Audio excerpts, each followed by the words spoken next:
Okay. So the last session we have completed up to digital electronics. So last ஒரு digital electronics நம்ம முடிச்சிருந்தோம். So இந்த இதுல பாத்தீங்கன்னா we start with next machines. So this is solely focusing on two departments. Electrical machines. ரெண்டு டிபார்ட்மெண்ட்டை base பண்ணி எடுக்க போறேன்.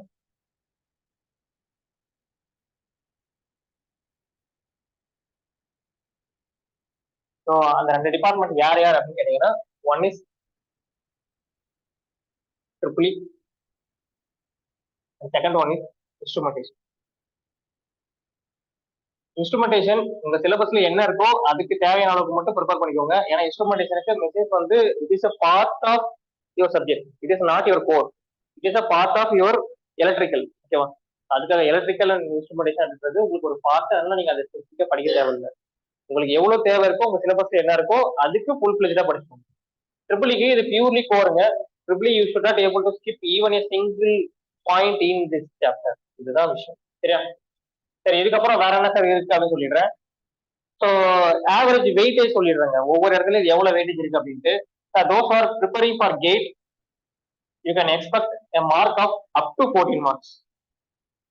கேட்ல இந்த ஒரு சப்ஜெக்ட்டுக்கு உங்களுக்கு 14 மார்க் வரைக்கும் வருது, மேக்ஸிமம் 14 மார்க் வரைக்கும் இருக்கு. சரியா? சம்டைம்ஸ் ஈவன் 16 மார்க் கூட வரும். அது based on the question set of mind. டஃபா செட் பண்ணா 14 வரைக்கும் கூட இதில் எடுப்பாங்க. So those are preparing for ESC. ESC preliminary prepare பண்றேன் sir. Sir this for preliminary, not for mains. Mains வந்து எல்லாருமே எல்லா சப்ஜெக்டும் ஈக்குவல் வெயிட்டேஜ் தான். So prelims 35 marks. இதுல பிளஸ் ஆர் மைனஸ் 5 டிவியேஷன் இருக்கும் எப்பயுமே. சரியா? அதுக்கடுத்து டிஎன்பிசிஏ ப்ரிப்பேர் பண்றோம். எக்ஸ்பெக்ட் 20 கொஸ்டின்ஸ், 20 கொஸ்டின்ஸ் எதிர்பாருங்க. ஓகேவா? And those are preparing for TRB, especially polytechnic. ஓகேவா? Get ready to face around 14 to 17 questions. This includes 1 mark as well as 2 mark. ஓகேவா? அப்ப ஆவரேஜ் வெயிட்டேஜ் எவ்வளவு சார் இருக்கும் பாத்தீங்கன்னா 20 ல இருந்து 25 மார்க் வரைக்கும் இருக்கும் இதுக்கு வெயிட்டேஜ் கொஸ்டின்ஸ்க்கு. சரியா? இதுதான் உங்களுடைய subject weightage for each every exam. சரியா?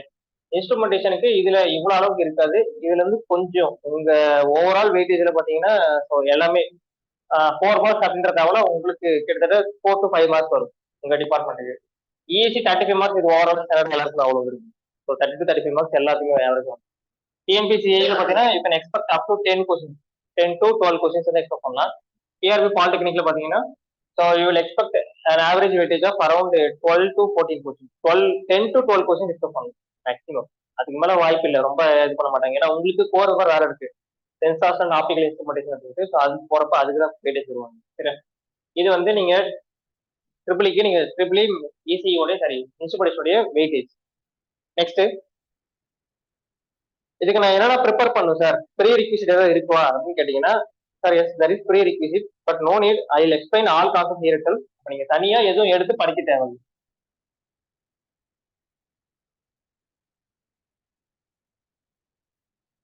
நான் எலக்ட்ரிக்கல் மெஷின்ஸ் படிக்க போறேன் அப்படின்னா நான் ப்ரீ ரிக்விசிட் ஏதாவது படிக்கணுமா சார் அப்படின்னு கேட்டீங்கன்னா ப்ரீ ரிக்விசிட் தெரிஞ்சால் நல்லது, தெரியலனா ஒன்றும் பிரச்சனை இல்லை.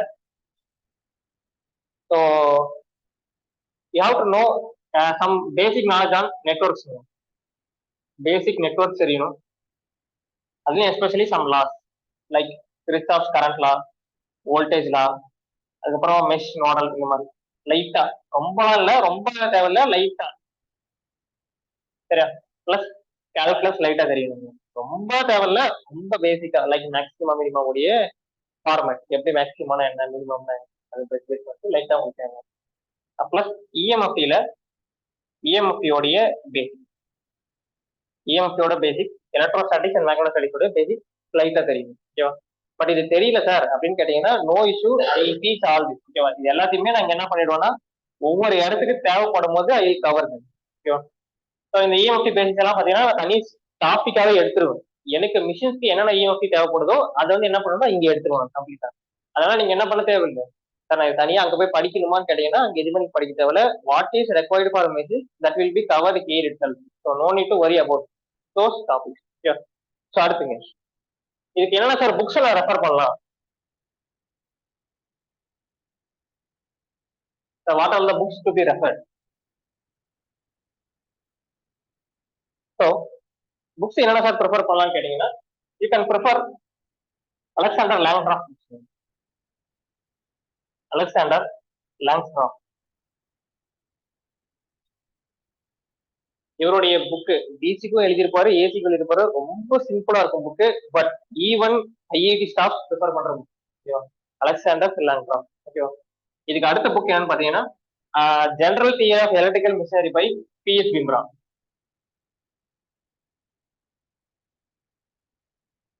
ஓகேவா? இவருடைய எலக்ட்ரிக்கல் மிஷினரி புக்கு. அதுக்கப்புறம் Ashfaq Hussain. This book is super. Ashfaq Hussain red கலர்ல இருக்கும். அஷ்ஃபாக் ஹுசைன் புக் நீங்க ப்ரிஃபர் பண்ணுங்க. ஓகேவா? இந்த பப்ளிகேஷன் வந்து தன்பத் ராய். ஓகேவா? ஸோ அஷ்ஃபாக் ஹுசைனோட புக்கு. அதுக்கப்புறம் வேற என்ன சார் புக் ப்ரிஃபர் பண்ணணும் பாத்தீங்கன்னா, you can go for JB Gupta.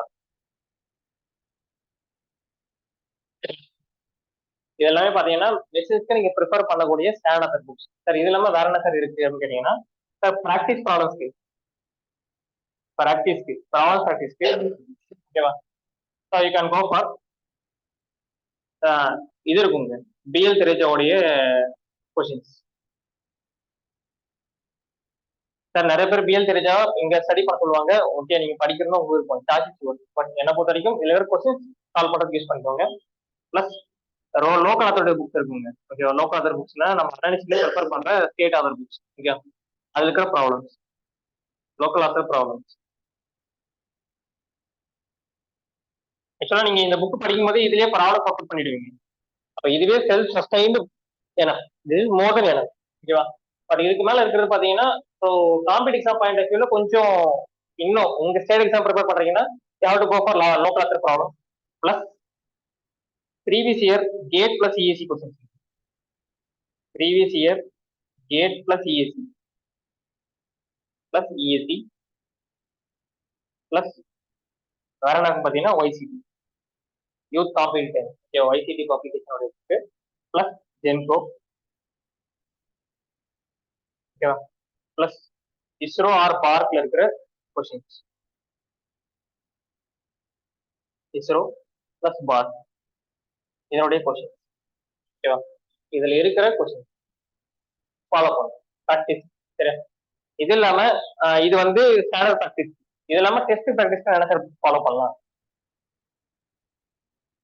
Test ப்ராக்டிஸ்க்கு you can follow bits and bytes. This really tough. Bits and bytes is really tough. I will explain this. ரொம்ப டஃபா இருக்கும். ரொம்ப டஃப்னா டஃப் கிடையாது. கான்செப்ட் எல்லாம் தெரியும்னா இட் இஸ் ஈஸி. கான்செப்ட் தெரியாம மக் பண்ணிட்டு போறீங்கன்னா இட் லுக்ஸ் லைக் டஃப். ஓகேவா?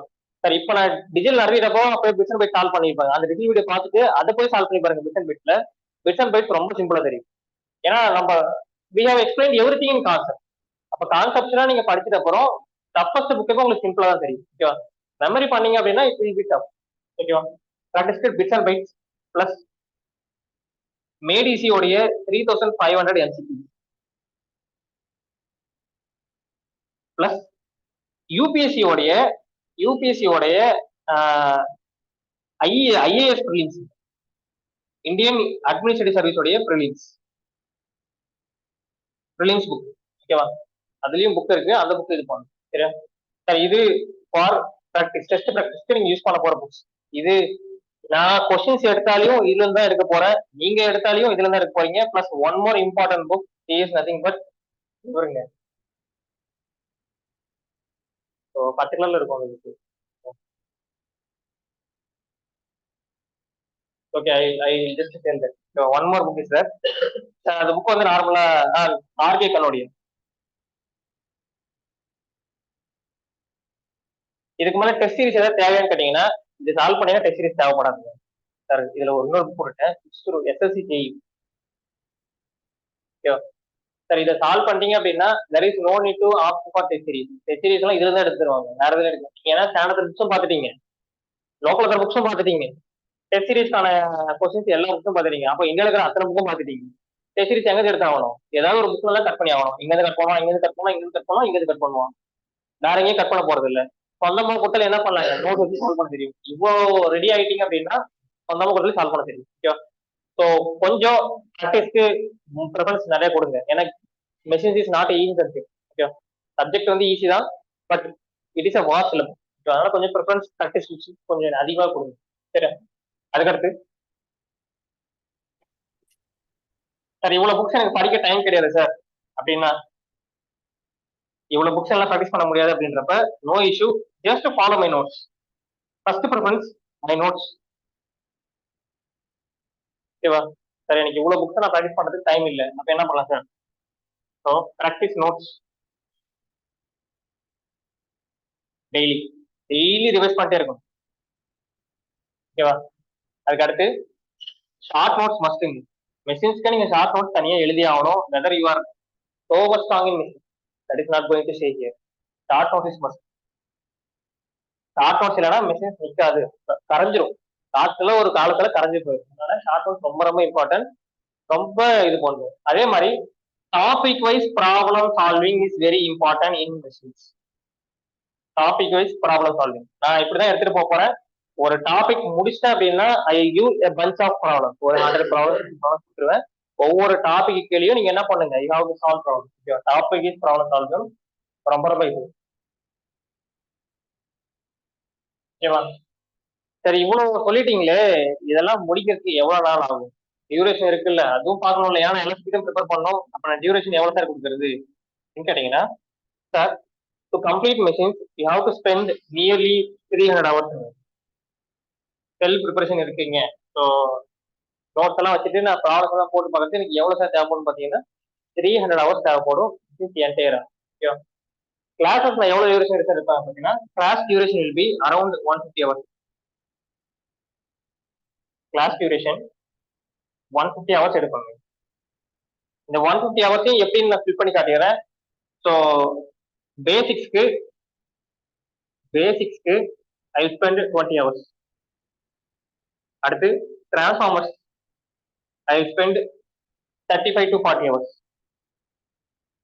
ஏன்னா நீங்க பேசிக் ஸ்ட்ராங் ஆகிட்டா எனக்கு இங்க அதிக டைம் தேவைப்படாது. அதுக்கப்புறம் இண்டக்ஷன் மிஷினுக்கு I spend around 30 hours minimum. ஓகேவா? அதுக்கப்புறம் டிசி மிஷினுக்கு யூ வில் நீட் 30 ஹவர்ஸ். இண்டக்ஷனுக்கு 30ன்றது பிளஸ் ஆர் மைனஸ் 5, ஸோ நான் ஆக்சுவலி 35 ஹவர்ஸ் தேவைப்படும் நார்மலா. மினிமம் நான் எவ்வளவு கொடுக்குறேன். அண்ட் ரிமைனிங் பார்த்தீங்கன்னா சிங்க்ரனஸ் மிஷின். ஓகேவா? அப்போ இது ஒரு 20, இதுல ஒரு 60, ஸோ இது ஒரு 60, 120, 125. ஸோ ரிமைனிங் இருக்கிறது பார்த்தீங்கன்னா அரௌண்ட் இதுக்குமே ஒரு 40 ஹவர்ஸ் தேவை ஆவரேஜா. Okay, so 20, 40, 60, 60 plus 100, 160, 165. So you have to spend 165 hours only for class duration. Okay, but நீங்க ஒன்ஸ் இங்க நல்லா ஸ்ட்ராங் ஆயிட்டீங்கன்னா எனக்கு இங்க டைம் வந்து லிமிட் பண்ணிருக்கு. ஏன்னா இங்க அவ்வளவு தேவைப்படாது. ஏன்னா ப்ராப்ளம்ஸ் நான் நிறைய ஒர்க் பண்ணதான் இவ்வளவு டைம் தேவை. தியரட்டிக்கல் கான்செப்ட் எக்ஸ்பிளனேஷனுக்கு அவ்வளவு தேவை. சரி, இது இல்லாம additionally you have special machines. Special மெஷின்ஸ்க்கு spend 20 hours. Additionally you have to spend 20 hours. ஏன்னா ஸ்டேட் எக்ஸாம்ஸ்ல கொஞ்சம் இம்பார்ட்டன்ஸா இருக்கிற ஒரு டாபிக். ஸ்பெஷல் மெஷின்ஸ்க்கு அடிஷனல் 20 ஹவர்ஸ். ஓகேவா? இது இன்க்ளூட் பண்ணலாங்க. தனியா ஒரு 20 ஹவர்ஸ் நீங்க அடிஷனலா ப்ரிப்பேர் பண்ற மாதிரி. சரியா?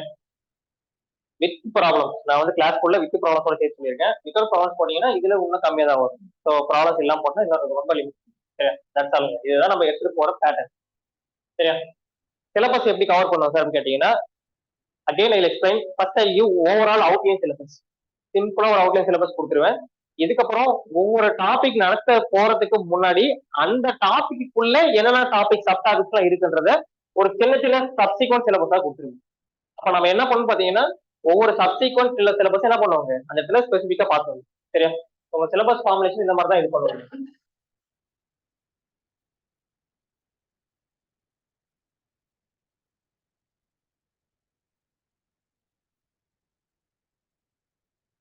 ஸோ சிலபஸ் will be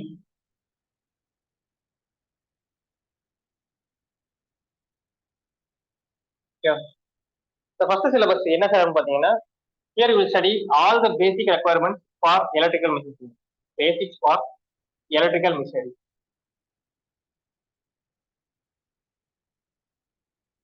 இதுதான் ஒரு ஃபர்ஸ்ட் அண்ட் ஃபோர்மோஸ்ட் டாபிக். இதுக்குள்ள உங்களுக்கு பாத்தீங்கன்னா conducting material, magnetic material, insulating material, அதுக்கப்புறம் மேக்னெட்டிக் சர்க்யூட்னா என்ன, லாஸ் ஆஃப் எலக்ட்ரோ மேக்னட்டிசம், இது எல்லாமே இதுக்குள்ள கவர் ஆயிடும். ஓகேவா? இதுக்குள்ள ஃபுல்லாக இதுக்குள்ள கவர் ஆயிடும். அடுத்து அடுத்து டிரான்ஸ்ஃபார்மர்ஸ்.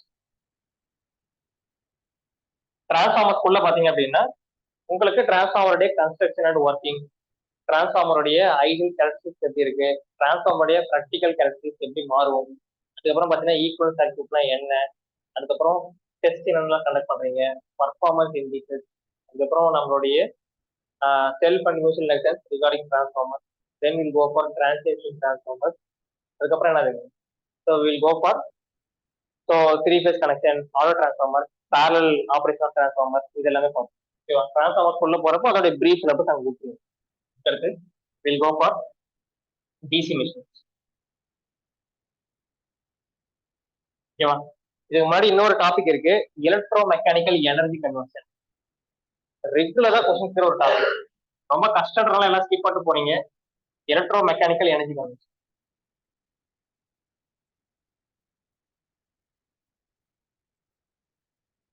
இது உள்ள நம்ம பெருசாலாம் படிக்க போறதுல ரெண்டே டாபிக் தான் பண்ண போறோம்.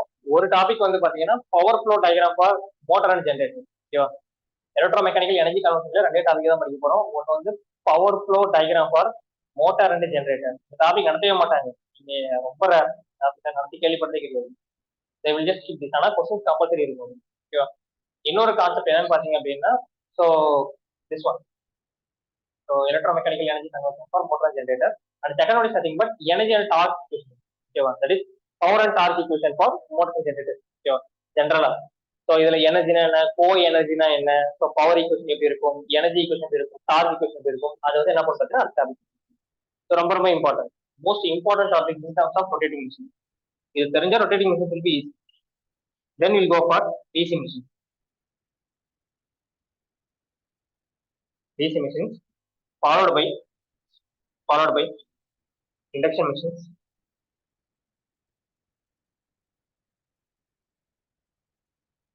and synchronous machines.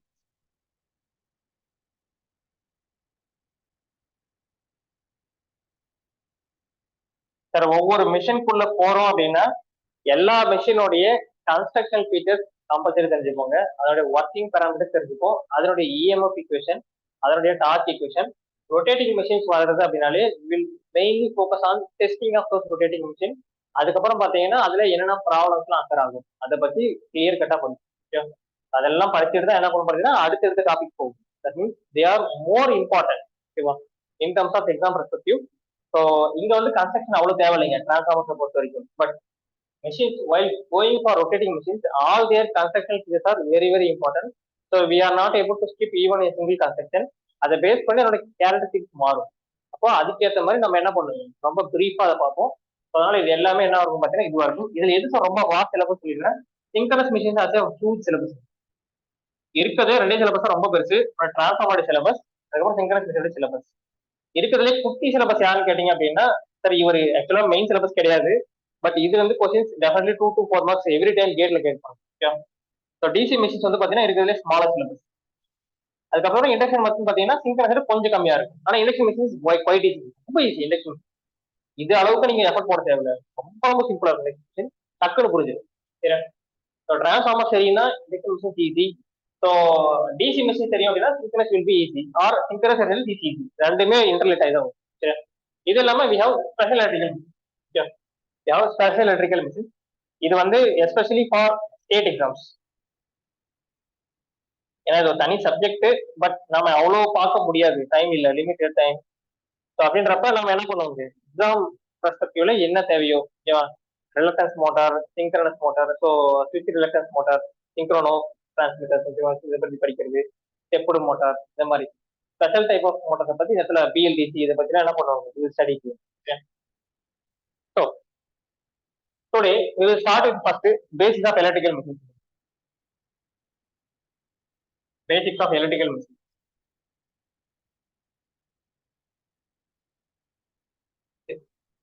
We will start with basics of electrical machines. அதே மாதிரி ரொம்ப இம்பார்ட்டன்ட் விஷயம், ஏதாச்சும் ஒரு டாபிக் உங்களுக்கு புரியல அப்படின்னா please ask, unmute your self and please ask it.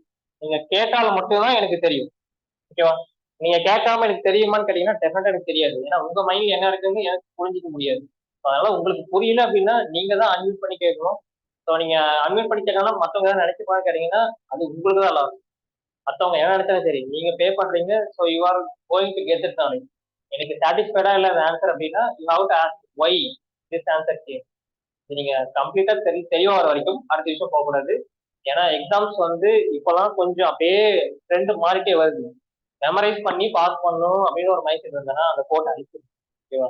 நீங்க நினைச்சாலே மெமரைஸ் பண்ணி பாஸ் பண்ண முடியாது. பிகாஸ் இன்னைக்கு சுச்சுவேஷனுக்கு இட் இஸ் நாட் பாசிபிள். ஏன்னா நீங்க இந்த ஒரு சப்ஜெக்ட்ல கிட்டத்தட்ட ஏகப்பட்ட கான்செப்ட் இருக்குது. ஒவ்வொரு சப்ஜெக்ட் எடுத்தீங்கன்னா கிட்டத்தட்ட ஒரு 30,000 40,000 கான்செப்ட் ரெடி பண்ணணும். அந்த அளவுக்கு மெமரி பண்ணா டிஎன்பிசி குரூப் ஒரு குரூப் இது போஸ்ட் ஓகேவா? அது இல்லாம நீங்க அதுவும் படிச்சாகும். அதனால மெமரி பண்றதுக்கு வாய்ப்பே கிடையாது. So you have to retain the concept by understanding the பேசிக்.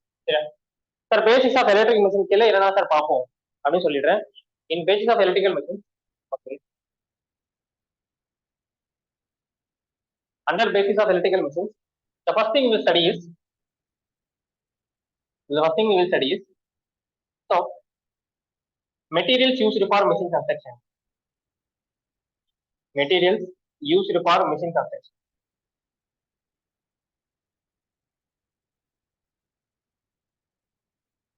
ஒரு மிஷினை கன்ஸ்ட்ரக்ட் பண்றதுக்கு நமக்கு என்னென்ன மெட்டீரியல் தேவைப்படும், ஓகேவா? அதுல என்னென்ன கிளாசிபிகேஷன் இருக்கு அப்படின்னு பார்ப்போம். இதுக்கெல்லாம் என்னெல்லாம் ஸ்டடி பண்ணு பாத்தீங்கன்னா, you study about conducting material,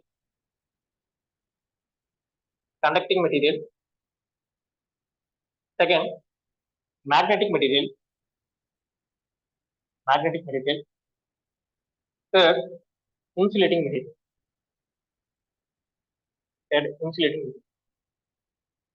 இந்த மூணு மெட்டீரியலை பத்தி பிரீஃபா பார்த்துருவோம்.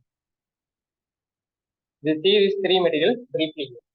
அடுத்து வேற என்ன சார் பார்ப்போம் அப்படின்னு கேட்டீங்கன்னா, after this we'll go for so magnetic material இன்னும் பிரீஃபா பார்ப்போம் in terms of magnetic circuits. ஓகேவா?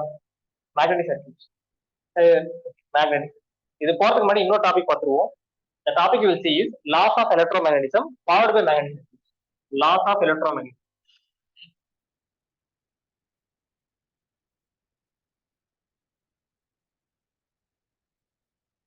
So under the topic what we will study about Biot-Savart law, Ampere circuit law,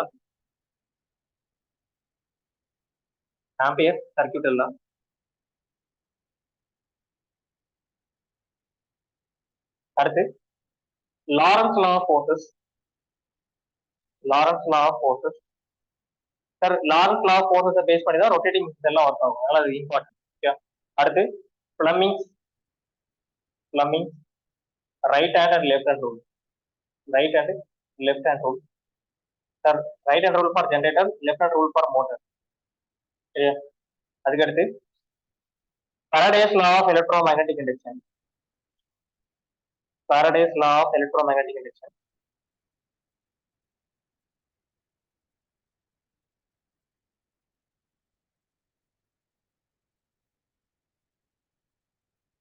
அடுத்து லென்ஸ் லா. இது எல்லாமே எதுக்குள்ள படிப்போம் பாத்தீங்கன்னா, இது study under laws of electromagnet. சரியா? இதுக்கப்புறம் வேற என்ன டாபிக் இருக்கு இல்ல அப்படின்னு பாத்தீங்கன்னா, after this this is your first topic, this is your second topic and this is third topic.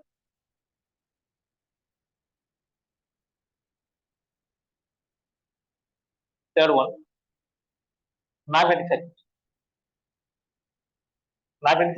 Sir, definitely expect question in this topic. Compulsory ஒரு 2 mark இருக்குங்க கேட்ல. டிஎன்பிசிஆர் இருந்தா expect 1 question in 1 mark or 2 mark. Sir இந்த ரெண்டு டாபிக்லயுமே 1 mark 2 mark எதிர்பாருங்க, definitely எதிர்பாருங்க. Yearly this topic. So இதுல எஸ்பெஷலி 2 mark இருக்கும், நிறைய ப்ராபபிலிட்டி, நிறைய டைம் கேட்டிருக்கேன் 2 mark. மேக்னெட்டிக் சர்க்யூட்ஸ் கீழே என்ன சார் படிப்போம்னு பாத்தீங்கன்னா, we will analyze magnetic circuit by relating it with, so எதுக்கு ரிலேட் பண்ணுவோம்னு பாத்தீங்கன்னா, so comparison of electric circuit with magnetic. First magnetic சர்க்யூட்னா என்ன? ஸோ இதுக்கு கீழே பாத்தீங்கன்னா required terminologies for magnetic circuit. என்னென்ன டெர்மினாலஜிஸ் தேவைப்படுதோ அதெல்லாம் படிக்கணும். அங்க அந்த இடத்துக்கு என்ன டெர்மினாலஜி தேவைப்படுதோ அதெல்லாம் படிப்போம். அதுக்கு அடுத்து we will study relationship between electric and magnetic field. Relationship between electric field and magnetic. The electric circuit or magnetic circuit? Electric circuits and magnetic circuit.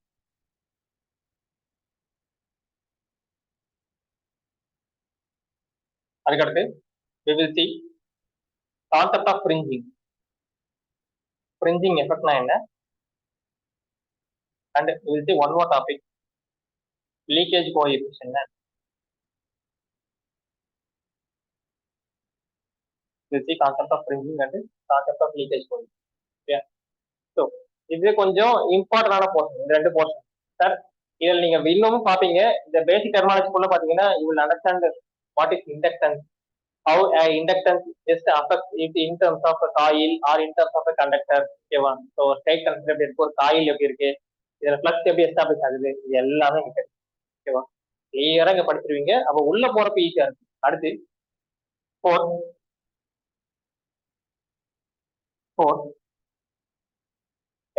Machines மட்டும் கிடையாது, எல்லா டிபார்ட்மெண்ட்டுமே, அதாவது மெஷின்ஸ் பவர் சிஸ்டம்ஸ் நீங்க எது படிச்சாலுமே இது கம்பல்சரி தெரிஞ்சாகணும். Fourth chapter will be marine ஓகேவா? ரொம்ப ரொம்ப இம்பார்ட்டன்ட். இது வந்து ஃபார் சிங்கிள் பேஸும் படிப்போம், for single phase, similarly for 3 phase. ஓகேவா? ஸோ ஒரே ஒரு சின்ன கொஸ்டின் மட்டும் கேட்குறேன், எல்லாருக்குமே 3 பேஸ் சர்க்யூட்ஸ் வந்து நல்லா தெரியுமா? 3 பேஸ் நல்லா தெரியும் அப்படின்னா 3 பேஸ் பிரீஃபா போக தேவை இல்லை சார். நீங்க 3 பேஸ் சர்க்யூட்ஸ் பத்தி அவ்வளோ ஐடியா கிடையாது அப்படின்னா I will include 3 phase circuits also. எல்லாருக்குமே 3 பேஸ் சர்க்யூட்ஸ் நல்லா தெரியுமா? டீச் பண்ணுங்க சார். அப்ப அதையும் இன்க்ளூட் பண்ணிடுறேன். 3 பேஸ் சர்க்யூட்ஸ்ல expect 1 mark or 2 mark in GATE state exams எல்லாத்துலயுமே 3 பேஸ் சர்க்யூட்ஸ். இதுல ரெண்டு விதமானது இருக்கு. ஒன்னு வந்து ஸ்டார் ஆர் வெய் கனெக்ஷன், ஸ்டார் ஆர் வெய் கனெக்ஷன்,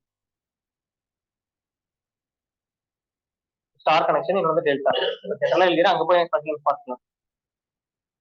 ஸ்டார் கனெக்ஷன், அதுல we will find லைன் வோல்டேஜ்னா என்ன, பேஸ் வோல்டேஜ் அப்படின்னா என்ன, லைன் கரண்ட்னா என்ன, பேஸ் கரண்ட்னா என்ன, பேஸ் ஷிஃப்ட் எவ்வளவு இருக்கும் ஒரு டு இன்னொன்னு, இது எல்லாமே இங்க படிச்சுருவோம். ஓகேவா? அதுக்கப்புறம் we will see delta connection. Delta கனெக்ஷனும் இதே மாதிரி we will understand what is line voltage, what is phase voltage, what is line current, what is phase current. அதுக்கப்புறம் பாத்தீங்கன்னா we will understand conversion from star to delta, delta to star delta and delta star conversion.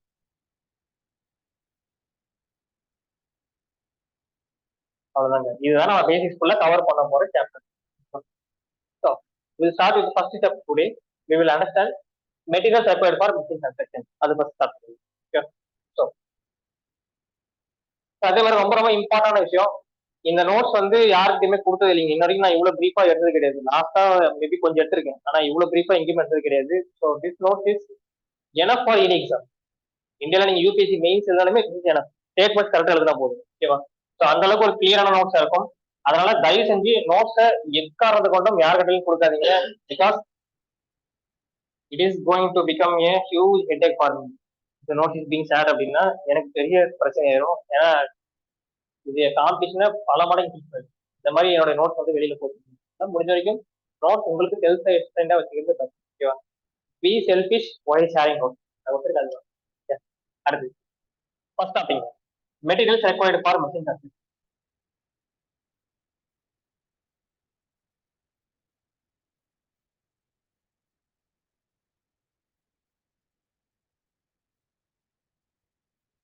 அதுலயும் first நம்ம என்ன பார்க்க போறோம்னா conducting material. Conducting material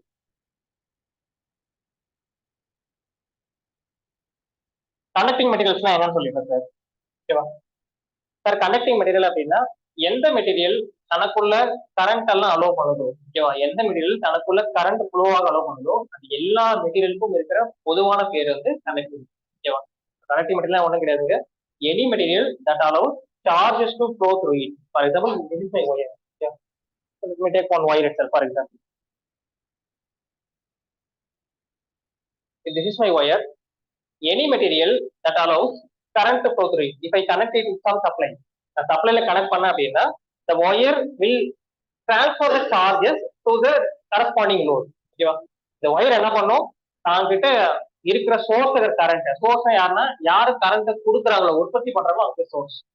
சோர்ஸோட current எடுத்துட்டு போயிட்டு யாருக்கு கரண்ட் தேவைப்படுதோ அவங்களுக்கு பேர் லோட். ஓகேவா?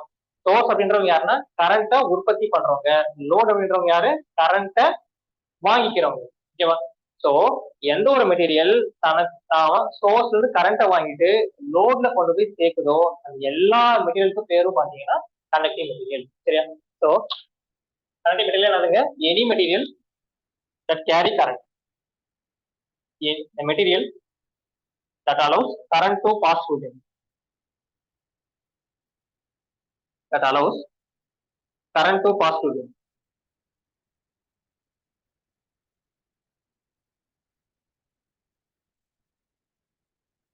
ஓகேவா? அந்த மெட்டீரியலுக்கு பேர் எல்லாருமே என்னதுங்க? Conducting material. ஓகேவா? ஸோ கண்டக்டிங் மெட்டீரியல இன்னும் ஃபர்தரா 2 விதமா பிரிக்க முடியும்.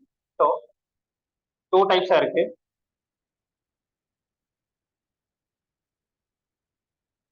That is, ஒன்னு highly conducting material, highly conducting material,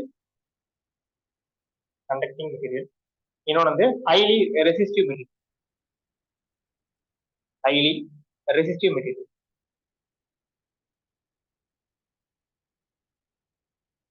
இதுல highly conducting material அப்படின்னா, ஓகேவா? சரி, எந்த ஒரு மெட்டீரியல் தனக்குள்ள போற கரண்ட்டுக்கு அல்ல தனக்குள்ள போற சார்ஜஸ்க்கு எந்த ஒரு அப்போசிஷனும் காட்டாம வர்றது எல்லாத்தையும் அப்படியே அந்த பக்கம் அனுப்பிடுதோ அந்த மாதிரி மெட்டீரியலுக்கு பேரு ஹைலி கண்டக்டிங் மெட்டீரியல். ஓகேவா? ஸோ ஹைலி கண்டக்டிங் மெட்டீரியல் அப்படின்னா the material will offer less resistance to flow of charge. Conducting material அப்படின்னா these materials offer less resistance to flow of charge. less resistance to flow of charge. So what is resistance? What is resistance? Resistance என்னதுங்க? Resistance அப்படின்னா இங்க ரெசிஸ்டன்ஸ்ல படிப்பீங்க. நான் சிம்பிளா எழுதுறேன். Opposition to flow of charge per resistance. Opposition to flow of charge. அதுக்கு பேரு resistance. ஓகேவா? அப்ப என்ன சொல்லியிருக்கேன்? எந்த மெட்டீரியல் தனக்குள்ள கம்மியான ரெசிஸ்டன்ஸ் வச்சிருக்கோ அந்த மெட்டீரியல் பேர் எல்லாத்துக்கும் என்னதுங்க? we call it as highly conducting material. ஓகேவா? So example for highly conducting material we can take silver is the best conductor. இருக்கிறதுல பெஸ்ட் கண்டக்டர் யாருன்னா silver, followed by copper, followed by gold, followed by aluminium. இதுக்கப்புறம் followed by platinum. platinum இல்ல, platinum இங்கே வந்துடும். ஓகேவா? Silver, அதுக்கப்புறம் gold, அப்புறம் platinum, அப்புறம் காப்பர், அப்புறம் அலுமினியம், அதுக்கப்புறம் அயன், டங்ஸ்டன் அப்படின்னு வரும். சரியா? நமக்கு ரொம்ப தேவை அப்படின்னா we have to study electrical materials. தனியாக சப்ஜெக்டே இருக்கு. அந்த சப்ஜெக்ட் படிச்சா தெரியும். Easily you have subject electrical material subject இருக்கு, அங்கே படிச்சு. சரியா? ஸோ இப்போ எந்த ஒரு மெட்டீரியல் தனக்குள்ள ரெசிஸ்டன்ஸ் ஆஃபர் பண்ணி சார்ஜஸை மொத்தமா அலோவ் பண்ணுதோ அதுக்கு பேரு ஹைலி கண்டக்டிங் மெட்டீரியல். அப்புறம் அடுத்த இருக்கவங்க ஹைலி ரெசிஸ்டிவ் மெட்டீரியல். இவங்க யாரு சார்? Highly resistive material.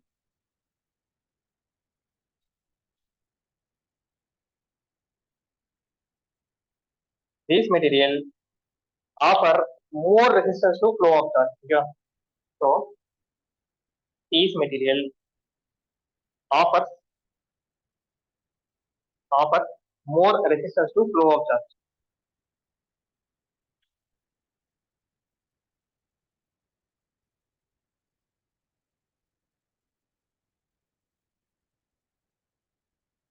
சரியா? இவங்க யார் சார் அப்படின்னு கேட்டீங்கன்னா they are generally alloys. Generally alloys like nichrome. ஓகேவா? நிக்ரோம் சொல்லலாம். வேற என்ன சொல்லாங்க? நிக்கல் டைமியம், கேட்மியம், இதெல்லாமே சொல்லலாம். ஸோ என்ஐசிடி, நிக்கல் கேட்மியம், இதே மாதிரி இன்னும் நிறைய அலாய்ஸ். ஓகேவா? ஸோ இந்த மாதிரி அலாய்ஸால உருவாக்கப்பட்ட எல்லா மெட்டீரியலுமே ஹை ரெசிஸ்டிவ் வச்சிருக்கும். ஃபார் எக்ஸாம்பிளுக்கு ஃபெர்ரி மேக்னெட்டிக் மெட்டீரியல் இருக்கும். Ferry magnetic material you study electron. Ferry magnetic material இதை பத்தி படிப்பீங்க. இதுவும் பார்த்தீங்கன்னா ஒன் டைப் ஆஃப் அலாய். அதாவது அலாய்னா ஒன்றும் கிடையாதுங்க, அதை சின்ன சேஞ்ச் பண்ணிருப்போம். இரும்பு எடுத்துட்டு அதுக்கு பதிலாக மேங்கனீஸ் போட்டிருக்கீங்க. இது வந்து ஃபெர்ரி மேக்னெட்டிக். சரியா? சரிங்க சார், இந்த ஹைலி கண்டக்டிங் மெட்டீரியல் எதுக்காக யூஸ் பண்றோம்? For machines we will use highly conducting material especially for making winding. Okay? So in machines, the point in machines sir அந்த ஹைலி நீங்க கண்டக்டிங் மெட்டீரியல் அந்த order அதுதானாங்க sir? அந்த இடத்துல AU, AG. ஆமா, அதாவது silver is the best connector. அதுக்கப்புறம் பாத்தீங்கன்னா copper, அதுக்கப்புறம் கோல்டுங்க. ஏயு கோல்டு, அதுக்கப்புறம் பாத்தீங்கன்னா அலுமினியம். நமக்கு பிளாட்டினம் கிடையாது. ஸோ பிளாட்டினம் இல்லாதனால நம்ம அதை எடுத்துக்கிறது. சரியா? பிளாட்டினம் வந்து ஒரு டயாமேக்னெட்டிக் கிடையாது. ஓகேவா? ஸோ லைட்டா லைக் பேராமேக்னெட்டிக். அதனால ப்ரிஃபர் பண்ண மாட்டோம். ஸோ அது இங்க இருக்கிறத மட்டும் ஜெனரலா தெரிஞ்சுக்கணும். ஓகே. ஸோ பின்னாடி பார்ப்போம். இது இன்னும் கொஞ்சம் பிரீஃபா பின்னாடி போக சொல்றேன். சரியா? ஸோ ஹைலி கனெக்டிங் மெட்டீரியல் பாத்தீங்கன்னா எங்க யூஸ் பண்றாங்கன்னு சொல்லிடுறேன். Uses uses of highly connecting material. Uses of highly connecting material பாத்தீங்கன்னா for making machine windings, for making machine windings, tank tank brushes, இதெல்லாம் தயாரிக்கிறதுக்கு நம்ம என்ன பண்ணோம் அப்படின்னா will use highly conducting. சரியா? So, இதோட கண்டக்டிவிட்டி எப்படி சார் இருக்கும் கேட்டீங்கன்னா see here conductivity wise conductivity of silver is greater. எல்லாத்தையும் விட பெஸ்ட் கனெக்டர் சில்வர் தான். Silver is the best connector followed by connectivity of copper. Sir இதுல ஒரு சின்ன கான்ட்ரா இருக்கு. சில இடத்துல தே வில் சே கோல்ட், சில இடத்துல தே வில் சே ஓகேவா, சில இடத்துல they will say copper. Sir நான் சில இடத்துல ரெஃபர் பண்ணும்போது இங்க கோல்டு இருந்தது, ஸோ அதனால இங்க நான் கோல்டு யூஸ் பண்ணிக்கிறேன். இந்த சில இடத்துல காப்பர் இருக்கும், அதனால கொஞ்சம் இது பண்ணிக்குவோம். Conductivity wise followed by copper, followed by aluminium. Sigma indicate conductivity. Sigma அப்படின்றது இண்டிகேட் பண்ணுது அப்படின்னா கண்டக்டிவிட்டி. கண்டக்டிவிட்டினா என்ன சார்? ஒரு மெட்டீரியல் தனக்குள்ள எவ்வளவு அளவு சார்ஜ் அலோ பண்ணும். ஓகேவா? Property of material to allow charges to flow through, அதுக்கு பேரு கண்டக்டிவிட்டி. ஓகேவா? கண்டக்டிவிட்டினா என்னது? Property of material material conductivity மெட்டீரியலோட பண்பு. ஓகேவா? That allow charges to flow through.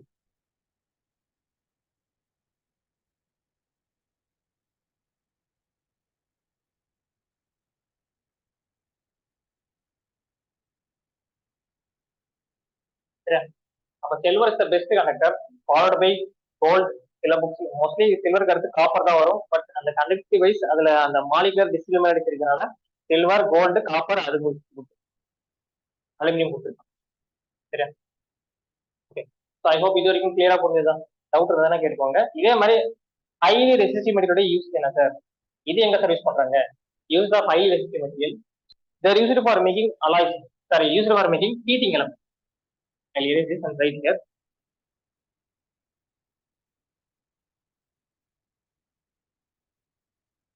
So, uses of highly resistive material.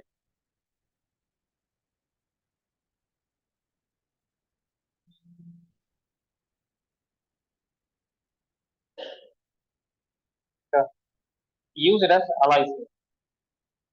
Used for making heating elements.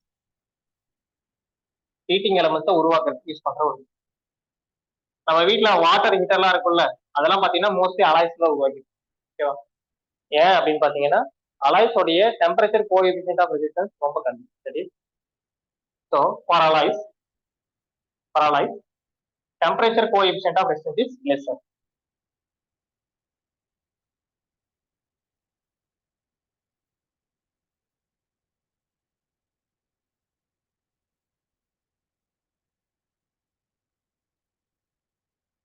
இதுக்கு என்ன சார் அர்த்தம் அப்படின்னு கேட்டீங்கன்னா, சார் இஃப் டெம்பரேச்சர் இன்க்ரீசஸ், இந்த அலாய்ஸ் வழியா டெம்பரேச்சர் இன்க்ரீஸ் ஆச்சு அப்படின்னா ரெசிஸ்டன்ஸ் அதிகமாகும். இஃப் ரெசிஸ்டன்ஸ் அதிகமாச்சு அப்படின்னா அதுல என்ன ஆகும் அப்படின்னு பாத்தீங்கன்னா ஹீட் அதிகமா ஜெனரேட் ஆகும். ஏன்னா ரெசிஸ்டன்ஸ் அப்படின்றது என்னதுங்க? ஒரு பொருளை நான் எதிர்க்கிறதுக்காக கொடுக்குற ஒரு ஃபோர்ஸ். அப்ப நான் எனக்கு வர சார்ஜை நான் எதிர்க்கிறேன் அப்படின்றப்ப I will spend some energy, அந்த சார்ஜ் சம் எனர்ஜி கொடுக்கும். அப்ப ரெண்டு என்ன ஆகுங்க? இடத்துல இருந்து மோதும் போது there will be heat produced. இந்த ஹீட் ப்ரொடியூஸ் தான் பாத்தீங்க அப்படின்னா அலாய்ஸோட டெம்பரேச்சர் அதிகமாகிறதுக்கு காரணம். இந்த ரீசனால தான் இதை வந்து ஹீட்டிங் எலமெண்டா யூஸ் பண்ணுவோம். ஓகேவா? So temperature coefficient of resistance ஆகலாம் பாத்தீங்கன்னா RT equal to R0 1 plus R minus alpha delta T. ஓகேவா? இங்க அலாய்ஸ்க்கு வந்து பாத்தீங்கன்னா பிளஸ்ல இருக்கு. அலாய்ஸ்ன்றது பாத்தீங்கன்னா இது is made from conducting material. So அதனுடைய மாடிஃபைட் வெர்ஷன் தான். So that means they will have positive. For conductor temperature of coefficient of resistance is positive. For semiconductor insulator, this will be negative. சரியா? கண்டக்டருக்கு இது positive, semi கண்டக்டருக்கும் இன்சுலேட்டருக்கும் அது negative. இதுல RT அப்படின்றது required temperature, R0 அப்படின்றது initial temperature,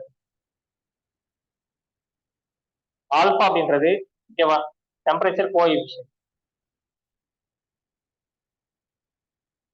அல்லது coefficient of resistance கூட சொல்லலாம். இது பேரு கோஎஃபிஷியன்ட் ஆஃப் ரெசிஸ்டன்ஸ். டெல்டி அப்படின்றது change in temperature, that is new temperature minus volt.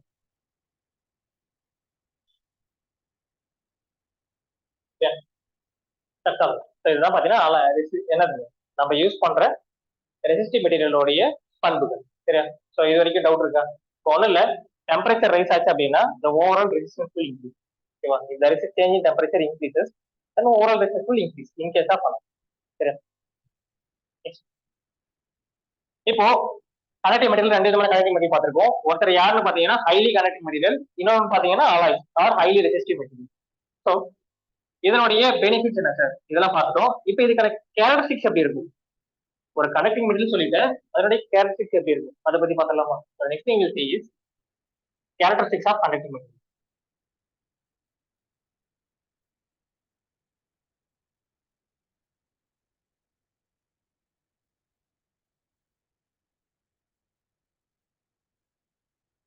Sir அதுல கண்டக்டருக்கு பாசிட்டிவ், செமிகண்டக்டருக்கு இன்சுலேட்டருக்கு இன்சுலேட்டருக்கு நெகட்டிவ், செமிகண்டக்டருக்கு. So first characteristics of connecting மெட்டீரியல்ல நம்ம பார்க்க போற ஃபர்ஸ்ட் விஷயம் என்னன்னு சொல்லிடுறேன். ஒரு கண்டக்டிங் மெட்டீரியலோடைய பேசிக் ப்ராப்பர்ட்டி என்னது? What is the basic property of connecting? ஒரு மெட்டீரியல் நல்ல சார்ஜ் கண்டக்ட் பண்ணும். ஓகேவா? அப்போ ஒரு நல்ல கேரக்டரிஸ்டிக்ஸ் எப்படி இருக்கும்னு பாத்தீங்கன்னா அந்த மெட்டீரியலுக்கு அது எந்த ஒரு ரெசிஸ்டன்ஸும் ஆஃபர் பண்ணாம எவ்வளவு சார்ஜ் கொடுக்குறோமோ அவ்வளோத்தையும் வெளில கொண்டு கொடுக்கும். ஓகேவா? அப்போட ஃபர்ஸ்ட் ப்ராப்பர்ட்டின்னு பாத்தீங்கன்னா ஸோ ஹையஸ்ட் பாசிபிள் கண்டக்டிவிட்டி. அதனால எவ்வளவுக்கு எவ்வளவு முடியுமோ அந்த அளவுக்கு அது கண்டக்டிவிட்டி ஆஃபர் பண்ணும். அதே மாதிரி இப்ப அலாய்ஸ்ல ஒரு விஷயம் பார்த்தோம். அலாய்ஸ்ல என்ன ப்ராப்ளம் பார்த்தோம்? டெம்பரேச்சர் இன்க்ரீஸ் ஆச்சு அப்படின்னா ரெசிஸ்டன்ஸ் இன்க்ரீஸ் ஆச்சா? ஓகேவா? ஆனா நம்ம யூஸ் பண்ற கண்டக்டர்ஸ்ல எவ்வளவுதான் டெம்பரேச்சர் வேரியேஷன் ஆனாலுமே ரெசிஸ்டன்ஸ் பெரிய அளவுக்கு மாறக்கூடாது. That means it must show less temperature coefficient for resistance. Second property less temperature coefficient of resistance.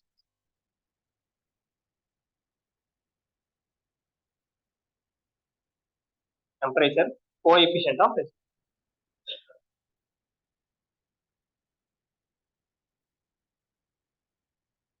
சரி,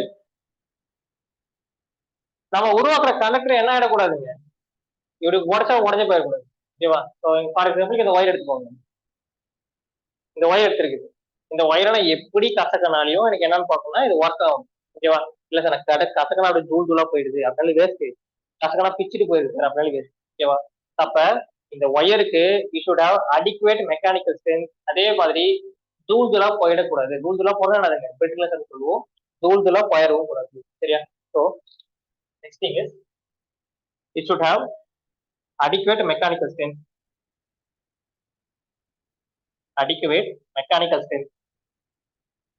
and absence of brittleness powder போடுற ஆயிடக்கூடாது. நாலாவது இத வந்து என்னால என்ன பண்ண முடியும் அப்படின்னா ரொம்ப தின் ஒயராவும் மாத்த முடியும். ஓகேவா? இப்ப cut this and show cut பண்ணா வேஸ்ட் ஆகும். ஓகேவா? If you cut this and C ரொம்ப மெல்லிசா இருக்கும் ஒயர். ஓகேவா? அப்ப நான் எவ்வளவு மெல்லிசா வேணாலும் என்னால ஒயரா மாத்த முடியும்.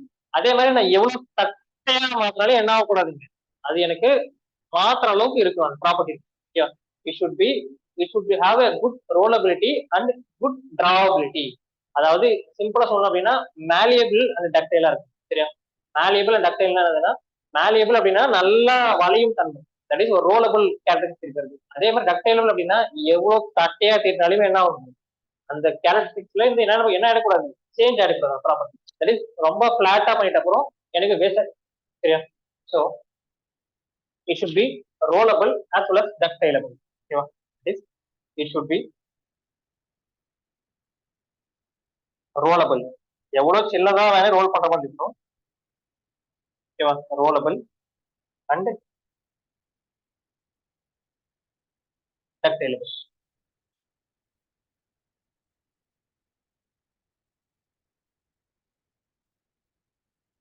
ஓகேவா? தட் இஸ் நான் எவ்வளவு ரோல் பண்ணாலும் எனக்கு இதாக கூடாது, அந்த ஒயர் வேஸ்ட் ஆகக்கூடாது. நான் எவ்வளவு தின் ஷீட்டா மாத்தாலுமே, ஏன்னா நீங்க ஃபாயில் வைண்டிங் எல்லாம் படிப்பீங்க, லோ வைண்டிங் டிரான்ஸ்ஃபார்மர்ஸ்ல ரொம்ப பிரீஃபா பண்ணீங்க. அந்த ஃபாயில் வைண்டிங் எல்லாம் ஒண்ணும் கிடையாதுங்க. நம்ம கல்யாணத்துல சாப்பிட்றதுக்கு முன்னாடி ஒரு இலை ஒரு கீழே இது போடுவோம் தெரியுமா, ஒரு பேப்பர் இருக்குங்க, நம்ம இலை வைக்கிறதுக்கு முன்னாடி கீழே பாத்தீங்கன்னா ஒரு ரோல் அப்படியே ஸ்டிக் போவாங்க. அந்த மாதிரி வைண்டிங் அந்த மாதிரி இருக்குது, எவ்வளவு மெலிசா இருக்கு, எவ்வளவு ரோல் பண்ணாலுமே என்ன கூடாது, அது கட்டையா இருக்குது. அந்த அளவுக்கு நம்ம அதுதான் ரோல் அப்படின்னு டக்டில். அந்த அடுத்து அடுத்து நான் எவ்வளவுதான் வெல்டிங் அடிச்சு ஒட்டினாலையும், நான் வெல்டிங் அடிக்கிறேன் இடத்துல ரெண்டு ஒயர் இருக்கு, ரெண்டு ஒயரை ஒட்ட வைக்கிறதுக்கு நான் வெல்டிங் அடிக்கிறேன் அப்படின்னா, நான் எவ்வளவுதான் வெல்டு பண்ணாலையும், அதே மாதிரி தான் என்னதான் சால்ட்ரிங் பண்ணாலையும் இதுல என்ன ஆடக்கூடாது, மெக்கானிக்கல் ஸ்ட்ரென்த் மாறக்கூடாது. ஓகேவா? So it should be it should be weldable, should be weldable and tolerable, so as to ensure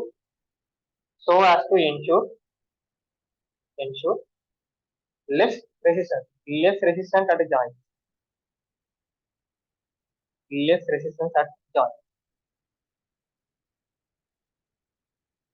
ஓகேவா? இதுக்கு என்ன சார் அர்த்தம்? சார் நீங்க வெல்டிங்க்கு யூஸ் பண்ண போறது என்னன்னு பாத்தீங்கன்னா, ஏதோ ஒரு செமிகண்டக்டர் பேஸ் பண்ணி இருக்கிற ஒரு மெட்டீரியல், அது கண்டக்டரும் இருக்கும் செமிகண்டக்டரும் எல்லாம் கலந்த ஒரு அலாய். ஓகேவா? இப்ப நீங்க அந்த அலாய் யூஸ் பண்றீங்க அப்படின்னா அந்த இடத்துல ரெசிஸ்டன்ஸ் அதிகமா இருக்கும்.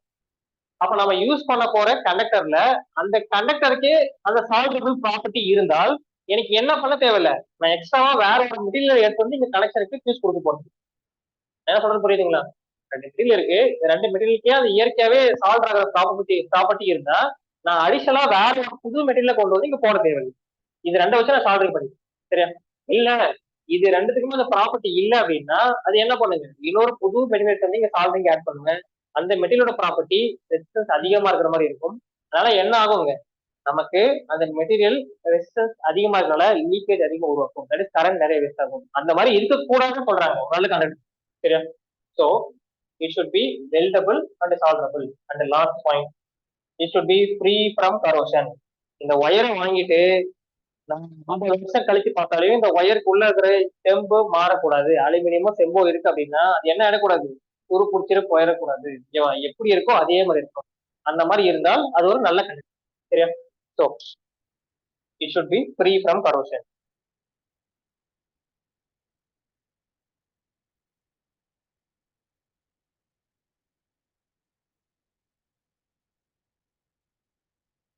அவ்வளவுதாங்க.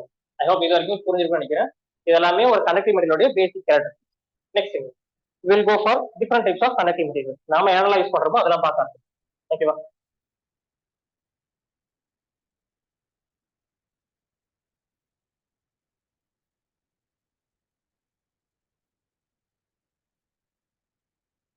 ஸோ நாம பார்க்குற கண்டக்டிவ் மெட்டீரியல் அடுத்து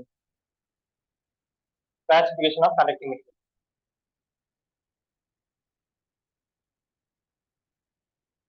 டாபிக் இதுக்குள்ளேயே classification of conductive material based on usage.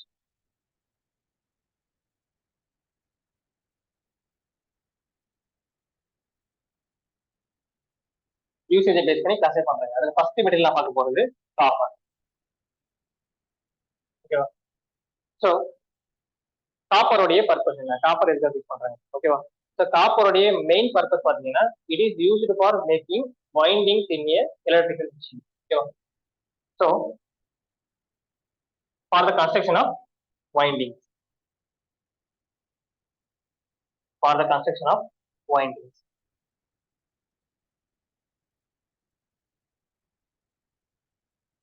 Sir நான் சொன்னதுலேயே சில்வர் வந்து பெஸ்ட் கண்டக்டர் சொன்னேன், அதுக்கப்புறம் followed by copper and gold சொன்னேன். சில்வர் யூஸ் பண்ணலாமே, ஒய் காப்பர்? சில்வரும் கோல்டும் பாத்தீங்க அப்படின்னா காஸ்ட் இஸ் ஹை. ஓகேவா? அப்போ நமக்கு இருக்கிற பெஸ்ட் சாய்ஸ் யாருன்னு பாத்தீங்கன்னா காப்பர் தான். ஓகேவா? சார் இப்போ காப்பரும் பாத்தீங்கன்னா ஹவுஸ் ஒய்ஃப் இருப்பாங்க, ஏன்னா காப்பரோட விலை சும்மாலாம் கிடையாது, காப்பரும் விலை அதிகம். But comparatively when comparing to silver and copper, rare எடுத்து மேலே கம்பேர் பண்றப்ப சில்வர் அண்ட் கோல்டு கம்பேர் பண்றப்ப காப்பரோட விலை கம்மி. அதனாலதான் காப்பர் வந்து என்ன பண்றோம் பாத்தீங்கன்னா வைண்டிங் கன்ஸ்ட்ரக்ஷனுக்கு யூஸ் பண்றோம். Okay?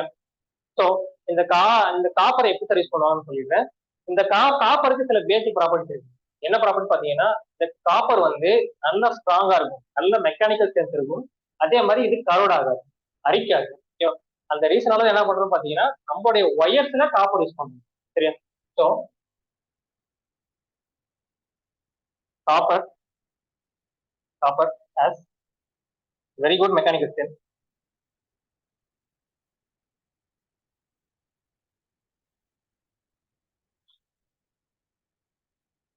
and prevents corrosion. So, so it is used for, so it is preferred for machine winding.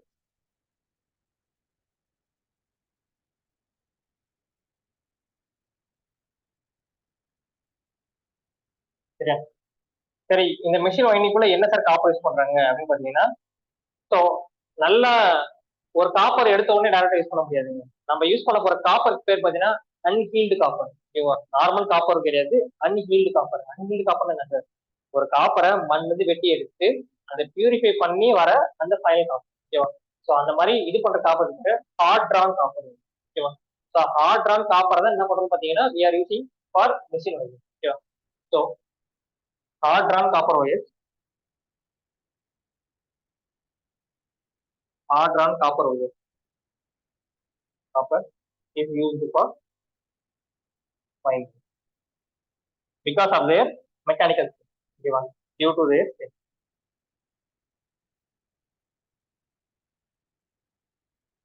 Yeah. So அதே மாதிரி காப்பருடைய டெம்பரேச்சர் கோஎஃபிஷியன்ட் ஆஃப் ரெசிஸ்டன்ஸ் எவ்வளவு சார் இருக்கும்? காப்பருடைய டெம்பரேச்சர் கோஎஃபிஷியன்ட் ஆஃப் ரெசிஸ்டன்ஸ் எவ்வளவு இருக்கும்னு பாத்தீங்கன்னா it will be 0.00393 per degree Celsius. ஓகேவா? 0.00393 per degree centigrade for copper. சில இடத்துல பாத்தீங்கன்னா 0.38 இருக்கும்.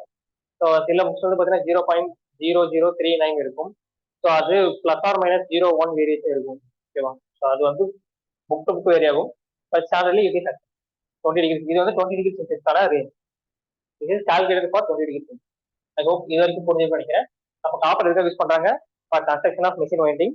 வேற என்னதுங்க?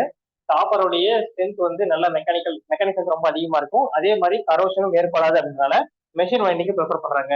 அதுலயும் என்ன டைப் ஆஃப் காப்பர் யூஸ் பண்றாங்க? Hard drawn copper wires. ஓகேவா? ஹார்ட் ட்ரான் காப்பரோட ஸ்ட்ரென்த் நல்லாவே இருக்கிறதுனால we are preferring for machine winding. கீழே அதோடைய இது பார்த்துக்கலாம், டெம்பரேச்சர் கொஸ்டின் பார்த்துக்கலாம். ஸோ இதுதான் அதோட வேல்யூ. Next aluminium. காப்பர் நான் சொன்ன மாதிரி சாதாரண பொருள் கிடையாது, அதுவும் காஸ்ட்லி தான். பட் மற்ற இதை கம்பேர் பண்றப்ப காப்பர் வந்து குட், விலை கம்மி, அதனால யூஸ் பண்ணும். Second aluminium.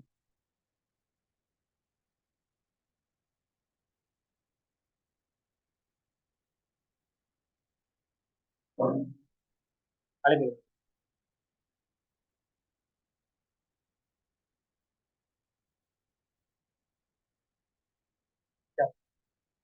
நம்ம எல்லா வீட் ஒயரிங்கும் பாத்தீங்கன்னா காப்பர் அதிகமா யூஸ் பண்றோம். அதே மாதிரி நாளுக்கு நாள் காப்பரோட வெட்டி எடுக்கிற அளவு பாத்தீங்கன்னா அதிகமாயிட்டே இருக்கு. இப்ப என்ன ஆகுதுன்னு பாத்தீங்கன்னா பூமியில காப்பரோட அளவு குறைஞ்சிட்டே போகுது. அப்ப காப்பரோட அளவு குறைஞ்சிட்டே போகுது அப்படின்னா நமக்கு வேற ஏதாவது ஒரு ஆல்டர்னேட் சோர்ஸ் வேணும். அதே மாதிரி காப்பரை விட கம்மியாவும் இருக்கு. அதுக்காக கண்டுபிடிக்கப்பட்ட மெட்டல் தான். ஏன்னா எர்த்ல ரொம்ப அதிகமா கிடைக்கக்கூடிய ஒரு மெட்டல் என்னன்னு பாத்தீங்கன்னா aluminium. So since copper is getting depleted, since copper is getting depleted,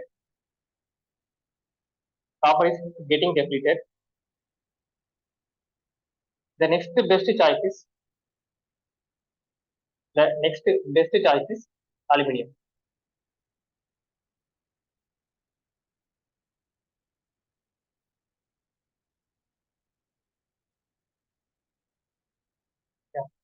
காப்பருக்கு அடுத்து நமக்கு ப்ரிஃபரன்ஸ் பாத்தீங்கன்னா aluminium.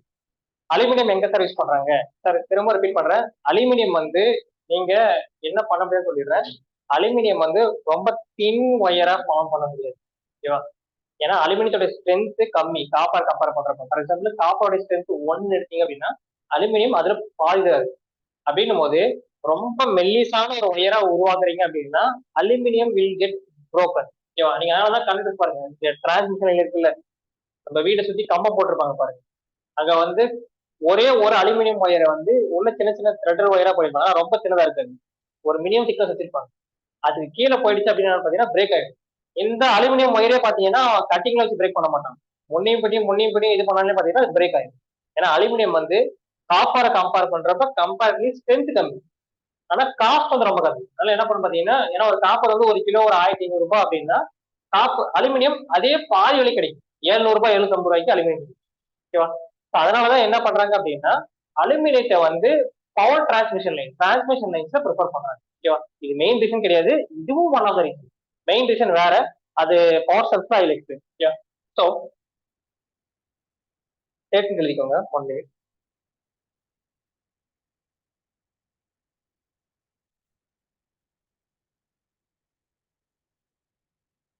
So aluminium aluminium cannot be drawn into thin wires, drawn into thin wires. But அலுமினியத்துல ஒரு பிளஸ் பாயிண்ட் இருக்கு, அலுமினியத்தை நீங்க தின் ஒயரா மாத்த முடியாது, ஆனா அலுமினியத்தை தின் ஷீட்டா மாத்தணும். எவ்வளவு தின்னாலே அலுமினியத்தை இது பண்ண முடியும். ஓகேவா?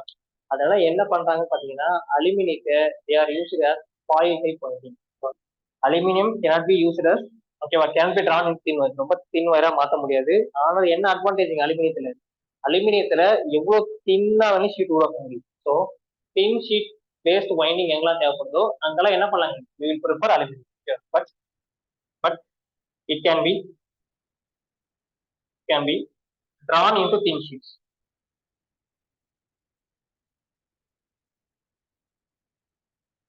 thin sheets ஆ மாத்த முடியும்.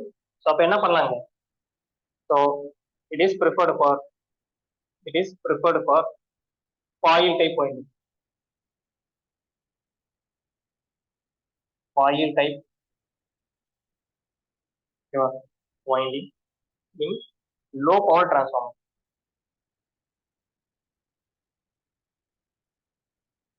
லோ பவர் டிரான்ஸ்ஃபார்மர்ஸ் என்ன பண்றாங்க, they are using அலுமினியம். ஓகேவா? அலுமினியம் ஃபாயில், அலுமினியம் வந்து ஒரு ஒயரா யூஸ் பண்ணாம அதுக்கு பதிலாக தின் ஷீட்டா இது பண்ணி அப்படியே ரேப் பண்ணி அதுல டிரான்ஸ்ஃபார்மர் யூஸ் பண்ணியாச்சு. ஓகேவா? அந்த டிரான்ஸ்ஃபார்மர் பேர் பார்த்தீங்கன்னா ஃபாயில் வைண்டிங் டைப் டிரான்ஸ்ஃபார்மர். அந்த இதுல எல்லாமே அலுமினியம் ப்ரிஃபர். சரியா? ஓகே, நெக்ஸ்ட் ஸோ இப்போ சில இன்னொரு விஷயங்கள் பார்த்துடலாங்க. அதாவது காப்பரை கம்பேர் பண்றப்ப அலுமினியத்தோடைய அளவு அதிகம். ஓகேவா? அதே மாதிரி காப்பர் 1 கிலோ வந்து இவ்வளவு இடத்த தான் பிடிக்குது அப்படின்னா அதே 1 கிலோ அலுமினியம் இவ்வளவு இடத்த ஆக வைக்கும். ஓகேவா? For difference let me show this. If this is copper, so if this is copper, இப்போ இந்த இடத்துல இது வந்து 1 கிலோ காப்பர் எடுத்துக்கோங்க, இதே அளவுக்கு 1 கிலோ அலுமினியம் இதை விட double the amount of space எடுக்கும். ஓகேவா? ஏன்னா இதை கம்பேர் பண்றப்ப அலுமினியத்தோட டென்சிட்டி கம்மி. அப்ப என்னன்னு பாத்தீங்கன்னா, ஸோ காப்பர் எவ்வளவு இடத்த ஆக்குபை பண்ணிச்சோ அதை விட அலுமினியம் 2 மடங்கு ஸ்பேஸ் ஆக்குபை பண்ணும். ஸ்ட்ரென்த் வைஸும் அதே தான். காப்பர் வந்து இது ரொம்ப பிரேக் பண்றது கஷ்டம், because it is strong, density அதிகமா இருந்தா ஸ்ட்ரென்த் அதிகமா இருக்கும். ஸோ இந்த இடத்துல பாத்தீங்கன்னா அந்த ப்ராப்ளம் இருக்காது. Aluminium it is sparsely dense material. அப்ப என்ன பண்ணலாங்க, it can be easily broken. சரியா? So so so for aluminium wire, for for induction machine. So இந்த ரீசனால இண்டக்ஷன் மிஷின் நான் சொன்னேன்ல, இந்த ரீசனால தட் இஸ் காப்பரோட கம்பேர் பண்றப்ப அலுமினியம் வந்து என்ன பண்ணலாங்க, சைஸ் டபுள் பண்ணணும். ஆனா இதுல என்ன அட்வான்டேஜ்ங்க, காஸ்ட் கம்மி. அதனால என்ன பண்றோம் பாத்தீங்கன்னா இண்டக்ஷன் மிஷின் 100 kW மேல and above we use aluminum winding.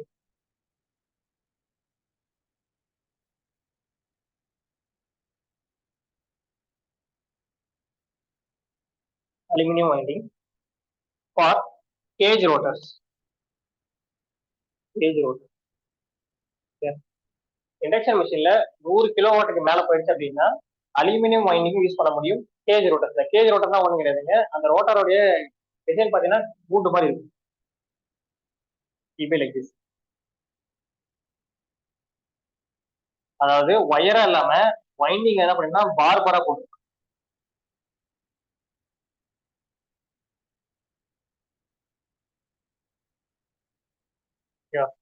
இந்த மாதிரி ஒரு பார் ஃபார்மேட்ல இருக்கு. அந்த மாதிரி இடத்துக்குலாம் பாத்தீங்கன்னா they are using aluminium winding instead of copper because cost is lesser. சரியா? அடுத்து next next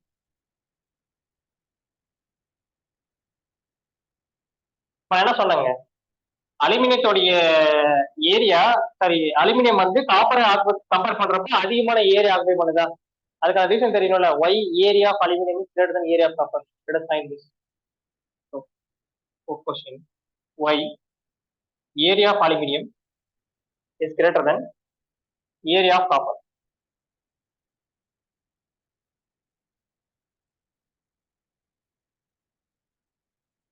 Let us see. So we know that அலுமினியத்தோடைய கண்டக்டிவிட்டி என்னவா இருக்குங்க? So we can say that conductivity of copper is greater than conductivity of aluminium. காப்பருடைய conductivity அலுமினியத்தை விட ரொம்பவே அதிகம். ஓகேவா? ஸோ நான் என்ன சார் அசம்ஷன் எடுத்துக்கிறேன் அப்படின்னா, we are assuming இந்த காப்பரோட கண்டக்டிவிட்டியும் அதுக்கு ஈக்குவலா அலுமினியத்தோட கண்டக்டிவிட்டியும் சேமா இருக்கிற மாதிரி ஒரு அளவு இருக்குது. ஓகேவா? we are taking such a level such that அந்த ரெண்டு லெவலும் நீங்க மெஷர் பண்ணீங்க அப்படின்னா அந்த இடத்துல அலுமினியத்தோட கண்டக்டிவிட்டியும் காப்பரோட கண்டக்டிவிட்டி சேமா இருக்கும். which means conductivity same means அதோட resistivity சேமா இருக்கும். means we are assuming one property here. We will take resistance of copper is equal to resistance of aluminum. இந்த மாதிரி இருக்கிற மாதிரி எடுத்துக்கணும். இது எப்ப சார் பாசிபிள் அப்படின்னு கேட்டீங்கன்னா, ஒரு சர்டைன் லென்த்துக்கு எடுக்கும் போது. ஓகேவா? இல்லைன்னா ஃபார் சேம் லென்த்துக்கு கூட அசியூம் பண்ணிக்கலாம். ஓகேவா? ஒரு சேம் லென்த்துக்கு எடுக்கிறேன், அப்ப அந்த சேம் லென்த்துக்கு நான் கால்குலேட் பண்றேன். let us see here. So we know that resistance of any material நாங்க what is the formula for resistance? R equal to rho L by E, or we can say it as L by sigma E. அப்ப அது படி எழுதணும் அப்படின்னா L by sigma copper area of copper is equal to L by sigma of aluminium area of aluminium. Sir நான் என்ன concept எடுத்திருக்கேன் பாத்தீங்கன்னா, assumed என்ன அசம்ஷன் பாத்தீங்க அப்படின்னா, ரெசிஸ்டன்ஸ் ஆஃப் காப்பரும் ரெசிஸ்டன்ஸ் ஆஃப் அலுமினியம் சேம்னு எடுத்திருக்கேன் ஃபார் சம் ஃபிக்ஸ்டு லென்த். ஓகேவா? அப்ப ரெசிஸ்டன்ஸ் எப்ப சேமா வரும், ரெசிஸ்டன்ஸ் எப்ப சேமா வரும் அப்படின்னு பாத்தீங்கன்னா, லென்த்தை ஃபிக்ஸ் பண்ணிட்டேன், அப்ப ஏரியா மாறினா மட்டும் தான் பாசிபிள். ஓகேவா sir? For because resistance is directly proportional to length. ஓகேவா? Resistance is inversely proportional to area. நாங்க லென்த்தை ஃபிக்ஸ் பண்ணிட்டதுனால என்னால என்ன பண்ண முடியாது, லென்த்தை மாற்ற முடியாது. அப்ப ரெசிஸ்டன்ஸ் எனக்கு மாறாம இருக்கணும் அப்படின்னா அதுக்கு ஈக்குவலா இந்த இடத்துல ஏரியாவை நான் மாத்தி ஆகணும். ஓகேவா? ரொம்ப ரிப்பீட் பண்றேன், நான் ரெண்டுத்தையும் ஒரு சின்ன அசம்ஷன் தான் பண்ணியிருக்கேன். என்னோட ரெசிஸ்டன்ஸ் ரெண்டுத்துக்குமே சேம் அப்படின்ற மாதிரி அச்சீவ் பண்ணியிருக்கேன். இது எப்ப சார் பாசிபிள் அப்படின்னு பாத்தீங்கன்னா, நான் இதுல லென்த்தையும் சேம் பண்ணிட்டேன். அப்போ எனக்கு என்னதான் ஒரே பாசிபிலிட்டி, ஏரியாவை மாத்துறது மட்டும்தான். அப்ப நான் ஏரியாவை மாத்தினேன் அப்படின்னா எனக்கு தெரிஞ்சு போயிடும் எது பெஸ்ட் அப்படின்னு. ஓகேவா? both the lengths are same, so let me cancel both the lengths. so இங்க 1 வந்துரும், இங்கே 1 வந்துரும். அப்ப ஏரியா ஆஃப் அலுமினியம் வேணும். இப்ப area of aluminium is equal to conductivity of copper by conductivity of aluminum into area of copper. அப்போ ஒரே அளவுக்கு ரெசிஸ்டன்ஸ் வேணும் அப்படின்னா ரெண்டுத்திலையும் நமக்கு என்ன ஆகுது பாருங்க, அலுமினியத்தோட ஏரியா அதிகம் பண்ணி ஆகணும். ஓகேவா? ஏன்னா அலுமினியத்தோட ஏரியா என்ன ஆகுதுங்க, கண்டக்டிவிட்டி ஆஃப் காப்பரால மல்டிப்ளை ஆகுது, பை கண்டக்டிவிட்டி ஆஃப் அலுமினியத்தால டிவைட் ஆகுது, இன்டூ ஏரியா ஆஃப் காப்பரால மல்டிப்ளை ஆகுது. அப்ப இங்க இருந்து என்ன தெரியுதுங்க, அலுமினியத்தோட overall area should be high to make the resistance of copper equal to resistance of aluminum. So இதனாலதான் என்ன சொல்றாங்க, area of aluminum is by defaultly greater than area of copper for same resistance. Yeah. So based on the below result,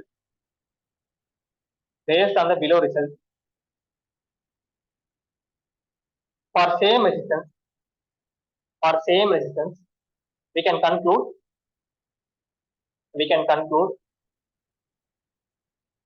ஒரே அளவுக்கு resistance வேணும் அப்படின்னா area of aluminium should be greater than area of copper. சரியா? that is why aluminum occupies more area when compared to copper. சரியா? இதுதான் reason. புரிஞ்சுதா? இதுல ஏதாச்சும் டவுட் இருந்தது அப்படின்னா கேட்டுக்கோங்க, இல்ல அப்படின்னா let's go for next. Sir இப்ப இங்க வந்து ஒய் அலுமினியம் கிரேட்டர் தென் காப்பர்ன்றனால தான் ஏரியா ஆஃப் அலுமினியம் வந்து காப்பரோட கம்பேர் பண்ணிருக்கோம். சப்போஸ் இப்ப ஆமா. காப்பர்னு இருந்தாங்கன்னா copper equal to left side வச்சுட்டு அலுமினியமோட கம்பேர் பண்ணிருக்கோம். இல்ல ரைட் நீங்க சார்? எப்படி பண்ணலாம், அப்படி பண்ணாலுமே உங்களுக்கு என்னன்னு பாத்தீங்கன்னா இங்க பாருங்க, ஏரியா ஆஃப் காப்பர் வேணும் அப்படின்னா, ஃபார் எக்ஸாம்பிளுக்கு ஏரியா ஆஃப் காப்பர் வேணும் அப்படின்னா is nothing but sigma of aluminium. So this will go to this side. So these parameters will come this side into by conductivity of copper into area of copper, sorry, area of aluminum. So this one alone will go this side. Yeah, this entire parameter will come here. Yeah, we know that conductivity of aluminum is lesser. அலுமினியத்தோட conductivity காப்பரை compare பண்றது கம்மி. அலுமினியத்தோட conductivity காப்பரை compare பண்றது கம்மி. ஓகேவா? அப்ப என்ன ஆகுங்க, காப்பரோட வேல்யூ டினாமினேட்டர் அதிகமா இருக்கும். If denominator is more, overall area is lesser. The denominator அதிகமானாலே overall value கம்மியாகும். ஃபார் எக்ஸாம்பிளுக்கு 2/3க்கும் 2/5க்கும் என்ன டிஃபரன்ஸ் இருக்கு? ஸோ இங்க வர ஆன்சர் பார்த்தீங்கன்னா it will be 1 0. So let me take 2/4, we take this as 2/8.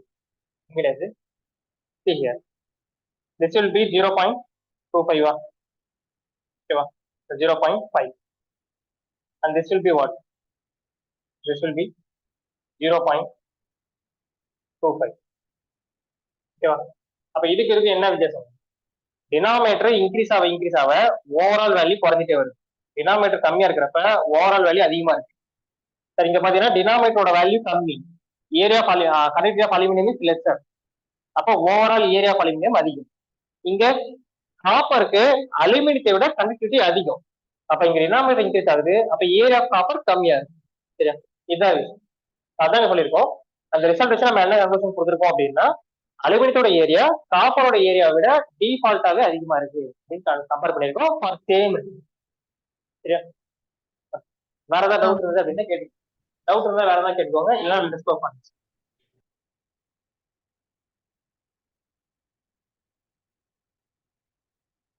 Sir அந்த ரெசிஸ்டிவ் மெட்டீரியல்ல டெம்பரேச்சர் கோஎஃபிஷியன்ட் ஆஃப் ரெசிஸ்டன்ஸ் வந்து லோயர்னு சொன்னீங்கல்ல, இப்ப அதே மாதிரி கேரக்டரிஸ்டிக்ஸ் ஆஃப் கண்டக்டிங் மெட்டீரியல்ல less temperature coefficient of resistance, அப்ப வந்துட்டு ரெண்டு ரெசிஸ்டன்ஸா இருந்தாலும் சரி கண்டக்டிங் மெட்டீரியலா இருந்தாலும், ரெசிஸ்டிவ் மெட்டீரியல் கண்டக்டிங் மெட்டீரியல் ரெண்டுக்குமே லோயர் தான் இருக்குமா sir temperature coefficient of resistance? அதாவது இதை கம்பேர் பண்றப்ப இதுக்கு ஒன்றும் கம்மியா இருக்கும், அலாய்க்கு ஒன்றும் கம்மியா இருக்கும். ஃபார் எக்ஸாம்பிளுக்கு அலாய்க்கு ஃபார்முலா சொல்ற பாருங்க, மேங்கனின் இருக்கும், அப்புறம் கான்ஸ்டன்டைன் இருக்கும், நிக்ரோம்ல இருக்கும். அதுக்கெல்லாம் பாத்தீங்கன்னா 0.0000004 இருக்கும். ரொம்ப கம்மியா இருக்கும் அலாய்க்கு ரொம்ப ரொம்ப கம்மியா இருக்கும் அந்த இது டெம்பரேச்சர் கோஎஃபிஷியன்ட். அப்ப டெம்பரேச்சர் கோஎஃபிஷியன்ட் எவ்வளவுக்கு கம்மியா இருக்கோ அந்த அளவுக்கு டெம்பரேச்சர் அதிகமாக இது பயங்கர ஹீட் ஆகும். இதுவே நீங்க காப்பருக்கு எடுத்து பாருங்க, இது வந்து சம் கான்ஸ்டன்டைன் ஆர் நிக்ரோம் ஏதோ ஒன்று இருக்கும். ஸோ இது வந்து ஒரு அலாய். இதுவே காப்பருக்கு பாத்தீங்கன்னா 0.0039. இப்ப இது ஹீட் ஆகிறப்ப எவ்வளவு ரெசிஸ்டன்ஸ் ஆஃபர் பண்ணுதோ அதை விட இது இன்னும் பல மடங்கு அதிகமாக ஆஃபர் பண்ணும் ஹீட். ஓகேவா? இந்த ரீசனால தான் சொல்லியிருக்கோம், அலாய்க்கு ஹீட்டிங் எபிலிட்டி ரொம்பவே அதிகம் வென் கம்பேர் டு கண்டக்டர். ஏன்னா கண்டக்டரோட இது கம்பேர் பண்ணீங்கன்னா இதை விட இன்னும் பல மடங்கு அதிகம் அந்த இது, தட் இஸ் அந்த ரெசிஸ்டன்ஸ் டிஸ்சார்ஜ் பண்ற ப்ராப்பர்ட்டி. ஓகேவா? அப்போ இதுல கொஞ்சமா நீங்க சார்ஜ் கொடுத்தாலே போதும், நல்ல ஹீட் ஆகும். பிகாஸ் இதுல கண்டக்ஷன் ரொம்ப கம்மியா இருக்கும். இதுவே இந்த இடத்துல பாத்தீங்கன்னா கண்டக்ஷன் நல்லா ஃப்ரீயா இருக்கிறனால ஹீட்டும் கம்மியாக உற்பத்தி ஆகும். பிகாஸ் இதோட டெம்பரேச்சர் கோஎஃபிஷியன்ட் இதை கம்பேர் பண்றப்ப கொஞ்சம் அதிகம். ஓகேவா சார்? இதோட டெம்பரேச்சர் கோஎஃபிஷியன்ட், கண்டக்டரோட temperature coefficient when compare to alloy it is definitely greater. ஓகேவா? அலாய்க்கு ரொம்ப ரொம்ப ரொம்ப கம்மி வென் கம்பேர் டு கண்டக்டர்ஸ். அதனால அது ஈஸியா ஹீட் ஆகுது, இது ஹீட் ஆகுது, ஆனா அதை கம்பேர் பண்றப்ப இதோட ஹீட்டிங் எபிலிட்டி கம்மி. அவ்வளவு. சரிங்களா? இந்த ஹீட்டிங் எஃபெக்ட் மட்டும் சொல்லுங்க சார். அலுமினியம் சீக்கிரம் ஹீட் ஆகுமா இல்ல காப்பர்? இல்ல அலுமினியம் காப்பர் ஹீட் ஆகுங்க. சாரி, அலுமினியம் நல்லாவே ஹீட் ஆகும் காப்பர் கம்பேர் பண்றப்ப. ஏன்னா அலுமினியத்துக்கு ரெசிஸ்டிவிட்டி ஹை. ஓகேவா? அலுமினியத்துக்கு ரெசிஸ்டிவிட்டி ஹை. சார் எவ்வளவு சார் இருக்கும் அப்படின்னு கேட்டீங்கன்னா, ஸோ அப்ராக்சிமேட்லி 0.0045 சம்திங் இருக்கு. 0.00435 நினைக்கிறேன், எக்ஸாக்டா தெரியல, பட் இதுக்கு நியரஸ்டா தான் இருக்கு.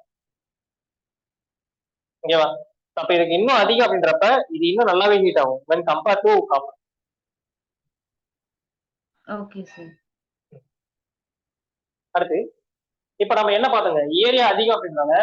நம்ம இங்க இருந்து ஒரு கன்க்ளூஷன் கொடுக்குறோம். என்ன கன்க்ளூஷன் பாத்தீங்கன்னா, ஸோ அலுமினியம் ஒயரை யூஸ் பண்ணிட்டு ஒரு மிஷின் தயாரிக்கிறீங்க அப்படின்னா அந்த மிஷினுடைய சைஸ் என்னவா இருக்குங்க, ரொம்ப பெருசா இருக்கும்.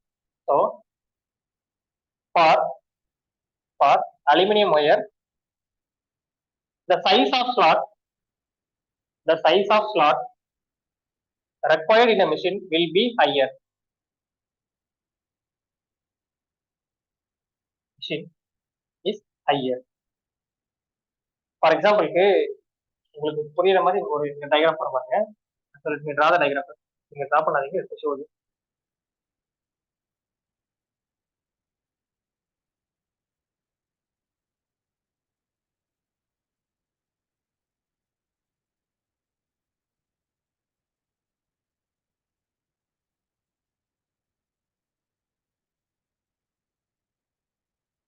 So these are slots.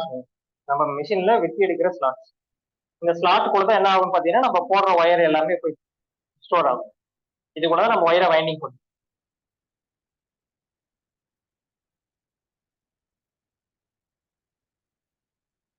இது கூட தான் நம்ம ஒயர் பாத்தீங்கன்னா வைண்டிங் ஆயிடும்.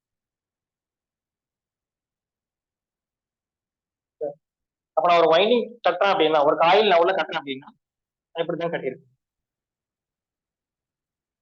இந்த மாதிரி தான் காயில் கட்டியிருக்கு.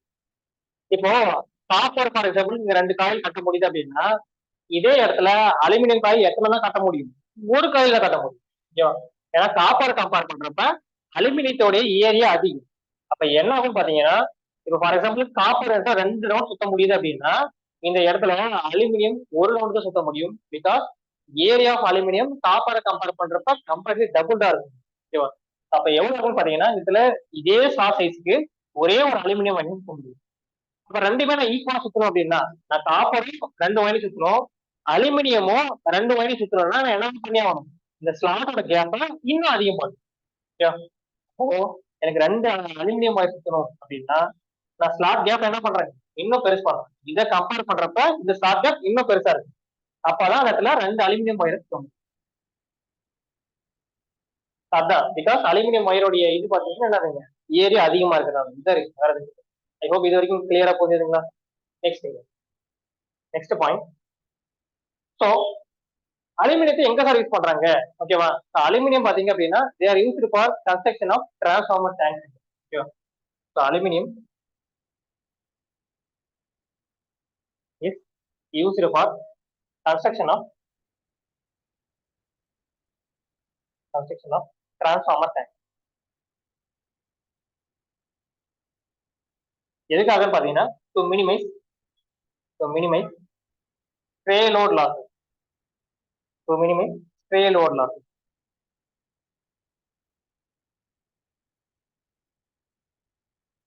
Stray load lossனா என்னன்றத கொஞ்சம் பிரீஃபா லேட்டர் பண்ணி பார்ப்போம். இப்ப லைட்டா சொல்றேன் என்னன்னு.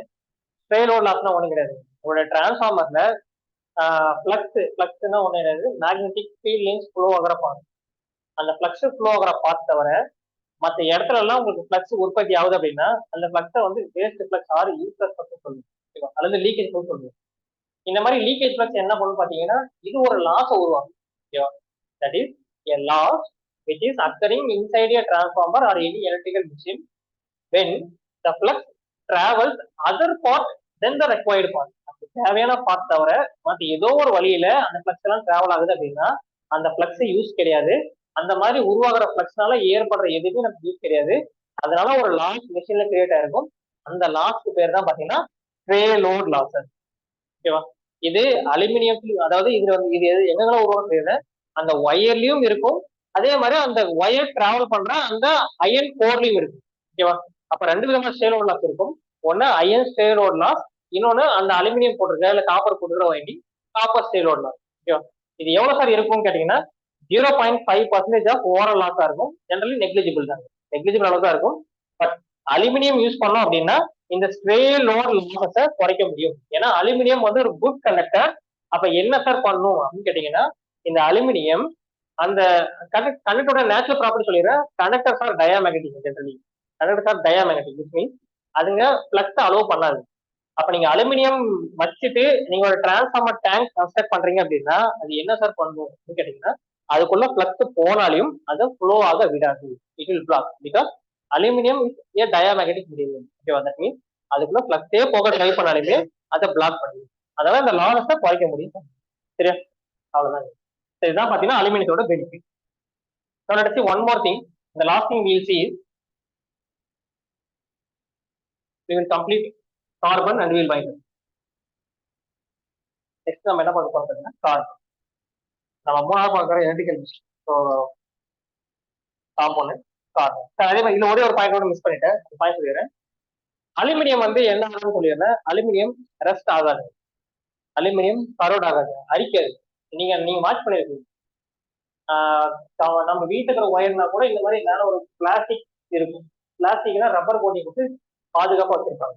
ஆனா நீங்க என்னைக்காவது யோசிச்சிருக்கீங்களா கம்பத்துல இருக்கிற அலுமினியம், கம்பத்துல எல்லாமே அலுமினியம் தான் இருக்கு, அது துரு பிடிக்கணுமே, மழை படுது வெயில் படுது, ஆனா ஏன் துரு பிடிக்கிறது? பிகாஸ் அலுமினியத்துக்குள்ள ஒரு ப்ராப்பர்ட்டி இருக்கு. என்ன ப்ராப்பர்ட்டி சொல்லிடுறேன்.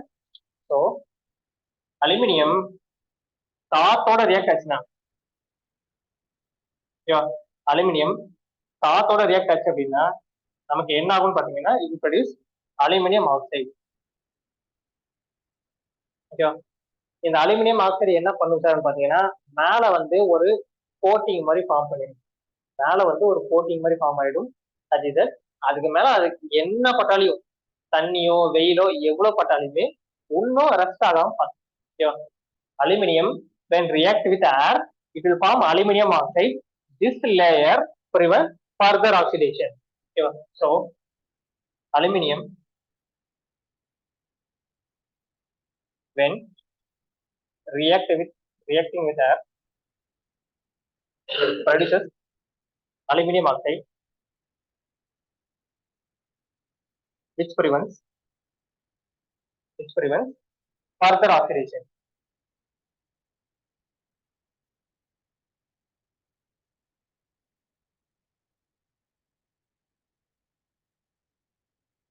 அவ்வளவுதாங்க. இது புரியுதா? இதனாலதான் என்ன ஆகுதுன்னு பாத்தீங்கன்னா நீங்க உங்க வீட்லயே பாருங்க, புதுசா வாங்குற அலுமினியம் பாத்திரம் வந்து ஷைனிங்கா பல இருக்கும். இதுவே ஒரு டைம் வாஷ் பண்ணிட்ட அப்புறம் பாருங்க அலுமினியம் பாத்திரோட கலர் லைட்டா மங்கிடும். பாத்திருக்கீங்களா? புதுசா வாங்குற அலுமினியம் பாத்திரம் நல்ல ஷைனிங்கா இருக்கும். இதுவே நீங்க ஒன்ஸ் அதை ஹீட் பண்ணிட்டாலோ இல்ல அதை வாஷ் பண்ணிட்டாலோ அதோட கலர் மங்கிடும். நீங்க என்ன நினைப்பீங்க அப்படின்னா அலுமினியம் குவாலிட்டியில நினைப்பீங்க. இல்ல அலுமினியம் குவாலிட்டில அப்படியே தான் இருக்கு. என்ன ஆகுதுன்னு பாத்தீங்கன்னா அந்த அலுமினியம் காத்தோட ரியாக்ட் ஆயிட்டு அலுமினியம் ஆக்சைடு லேயரை மேல ஃபார்ம் பண்ணிடும். இது உடலுக்கு ஏதாவது கெடுதலான்னு கேட்டீங்கன்னா கெடுதல் எதுவும் கிடையாது. அதனால அலுமினியத்தை நீங்க தாராளமா கொடுத்துக்கலாம். ஸோ அந்த லேயர் என்ன பண்ணு பாத்தீங்கன்னா ஃபர்தரா நீங்க அந்த பாத்திரத்தை எவ்வளவுதான் ஹீட் பண்ணாலோ இல்ல ஃபர்தரா அந்த பாத்திரத்தை எவ்வளவுதான் நீங்க கூல் பண்ணாலோ அந்த லேயர் பிக்சடா படிஞ்சிடும் மேல. It is like a bond. மேல வந்து ஒரு பெரியாத பாண்ட் மாதிரி ஃபார்ம் ஆயிரும். அப்ப உள்ளுக்குள்ள என்ன நடந்தாலுமே நமக்கு என்ன ஆகுதுங்க, அந்த அலுமினியம் அந்த ஆக்சிடேஷன் லேயர் தாண்டி எதுவும் ஆகாது. இதுதான் அதுக்கான சரியா? இதோட நமக்கு அலுமினியம் முடிஞ்சது. Next we will see is carbon, electric carbon.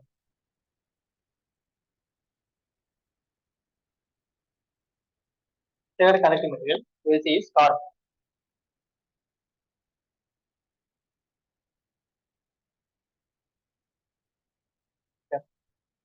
Sir இந்த எலக்ட்ரிக் கார்பன் எப்படி சார் உருவாக்கி இருப்பாங்க? ஒன்றும் பண்ண மாட்டாங்க சார். நம்ம கார்பன் அப்படின்றது ஆக்சுவலா ஒரு கண்டக்டரே கிடையாது. கார்பன் அப்படின்றது ஒரு கண்டக்டரே கிடையாது. Carbon is family belonging to semi conductor. But அது ஏன் கண்டக்டர் கீழே கிளாசிஃபை பண்ணிருக்காங்கன்னு பாத்தீங்கன்னா இந்த கார்பனுடைய அடுத்த எவல்யூஷன், இந்த கார்பன் அப்படியே ப்ரெஷர் பண்ணிட்டு டெம்பரேச்சர் அதிகம் பண்ணிட்டே போனீங்க அப்படின்னா it will change into graphite. அந்த கிராஃபைட் பாத்தீங்கன்னா ஒரு குட் கண்டக்டர். ஓகேவா? அப்ப நம்ம என்ன பண்ண போறோம்னு பாத்தீங்கன்னா நம்ம கார்பனை எடுத்து மேல கிராஃபைட்டால கோட்டிங் பண்ணிடும். ஓகேவா? நல்லா ஹீட் பண்ணி அது மேல கிராஃபைட்டை ஒட்டி. அதனால என்ன சார் ஆகும்? கார்பனுடைய ப்ராப்பர்ட்டியும் அதுக்குள்ள இருக்கும், கிராஃபைட்டோட ப்ராப்பர்ட்டியும் இருக்கு. கார்பனுக்கு என்ன சார் ப்ராப்பர்ட்டி? கார்பன் ஸ்மூத்தா இருக்கும். ஓகேவா? உங்க பென்சில் கூர் இருக்குல்ல, அந்த பென்சில் கூர்லாம் பாத்தீங்கன்னா கார்பனோட கிராஃபைட். ஓகேவா? கார்பனுடைய அவுட்டர் சர்ஃபேஸ் பாத்தீங்கன்னா ஸ்மூத்தா இருக்கும். கிராஃபைட்ல என்ன சார் ப்ராப்பர்ட்டி? கிராஃபைட் நல்லா கண்டக்ட் பண்ணும். அப்போ நமக்கு என்னதுங்க, கார்பனோட ப்ராப்பர்ட்டியும் உள்ள இருக்கு, கிராஃபைட்டோட ப்ராப்பர்ட்டியும் உள்ள இருக்கு. இதனால இது என்ன பண்றோம்னா நம்ம யூஸ் பண்ணிக்கிறோம். இது எங்க சார் யூஸ் பண்றோம் அப்படின்னு கேட்டீங்கன்னா எல்லா மிஷின்குள்ளுமே பிரஷ்னு ஒரு போர்ட் இருக்கு.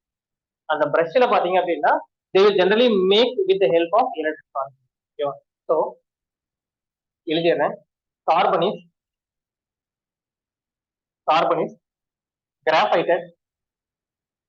graphited and heat treated to reduce hardness. கார்பனுக்குள்ள இருக்கிற அந்த கடினத்தன்மையை நீக்கிட்டு and to increase conductivity.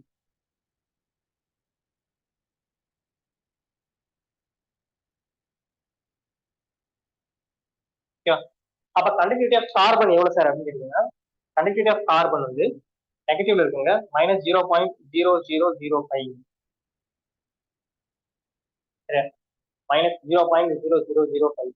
ஏன் சார் கார்பனுக்கு negative? Carbon is a semiconductor. That means it has negative temperature coefficient of.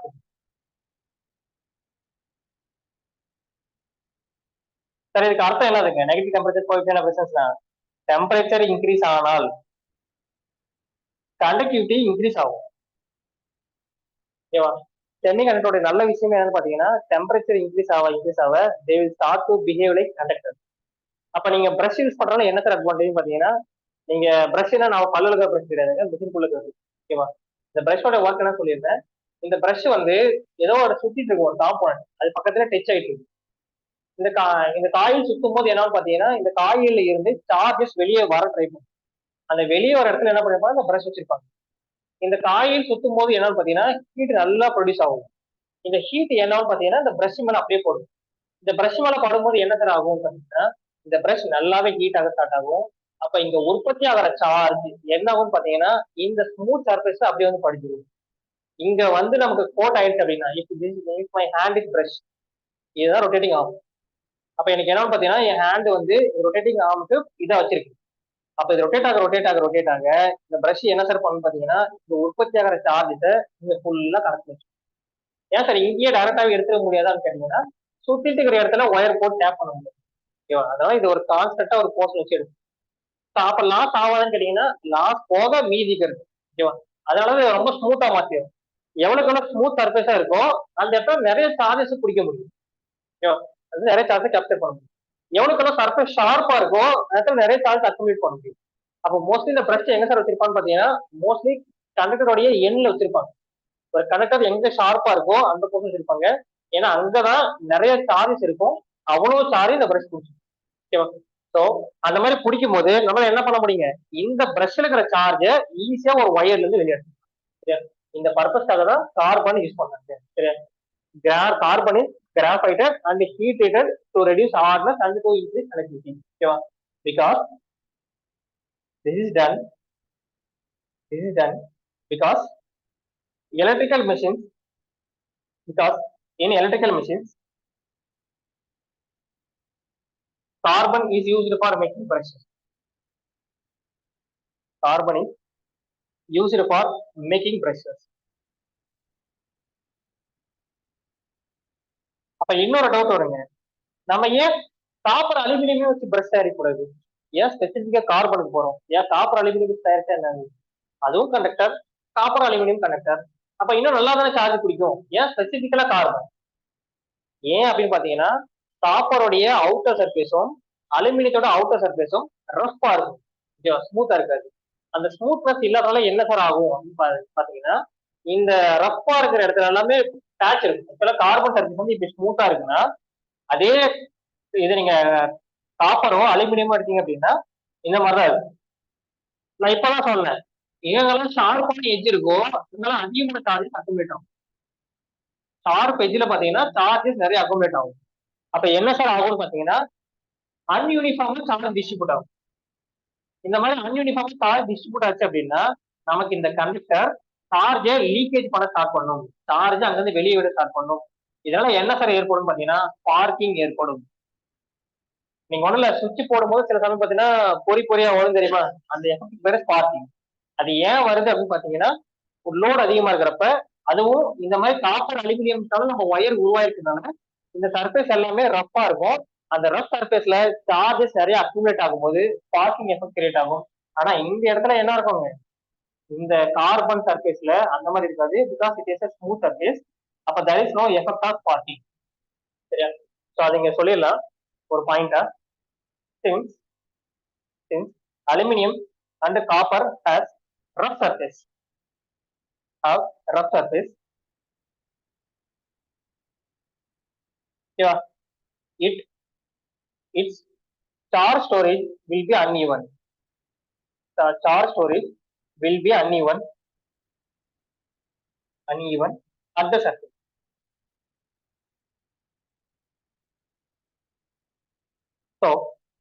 So we use, so due to this sparking effect occurs.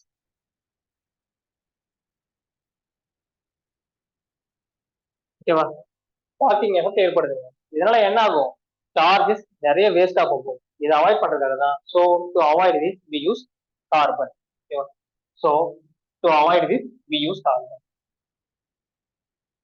So to avoid this we use carbon.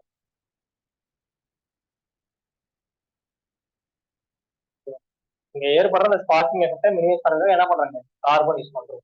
Because carbon has smooth surface.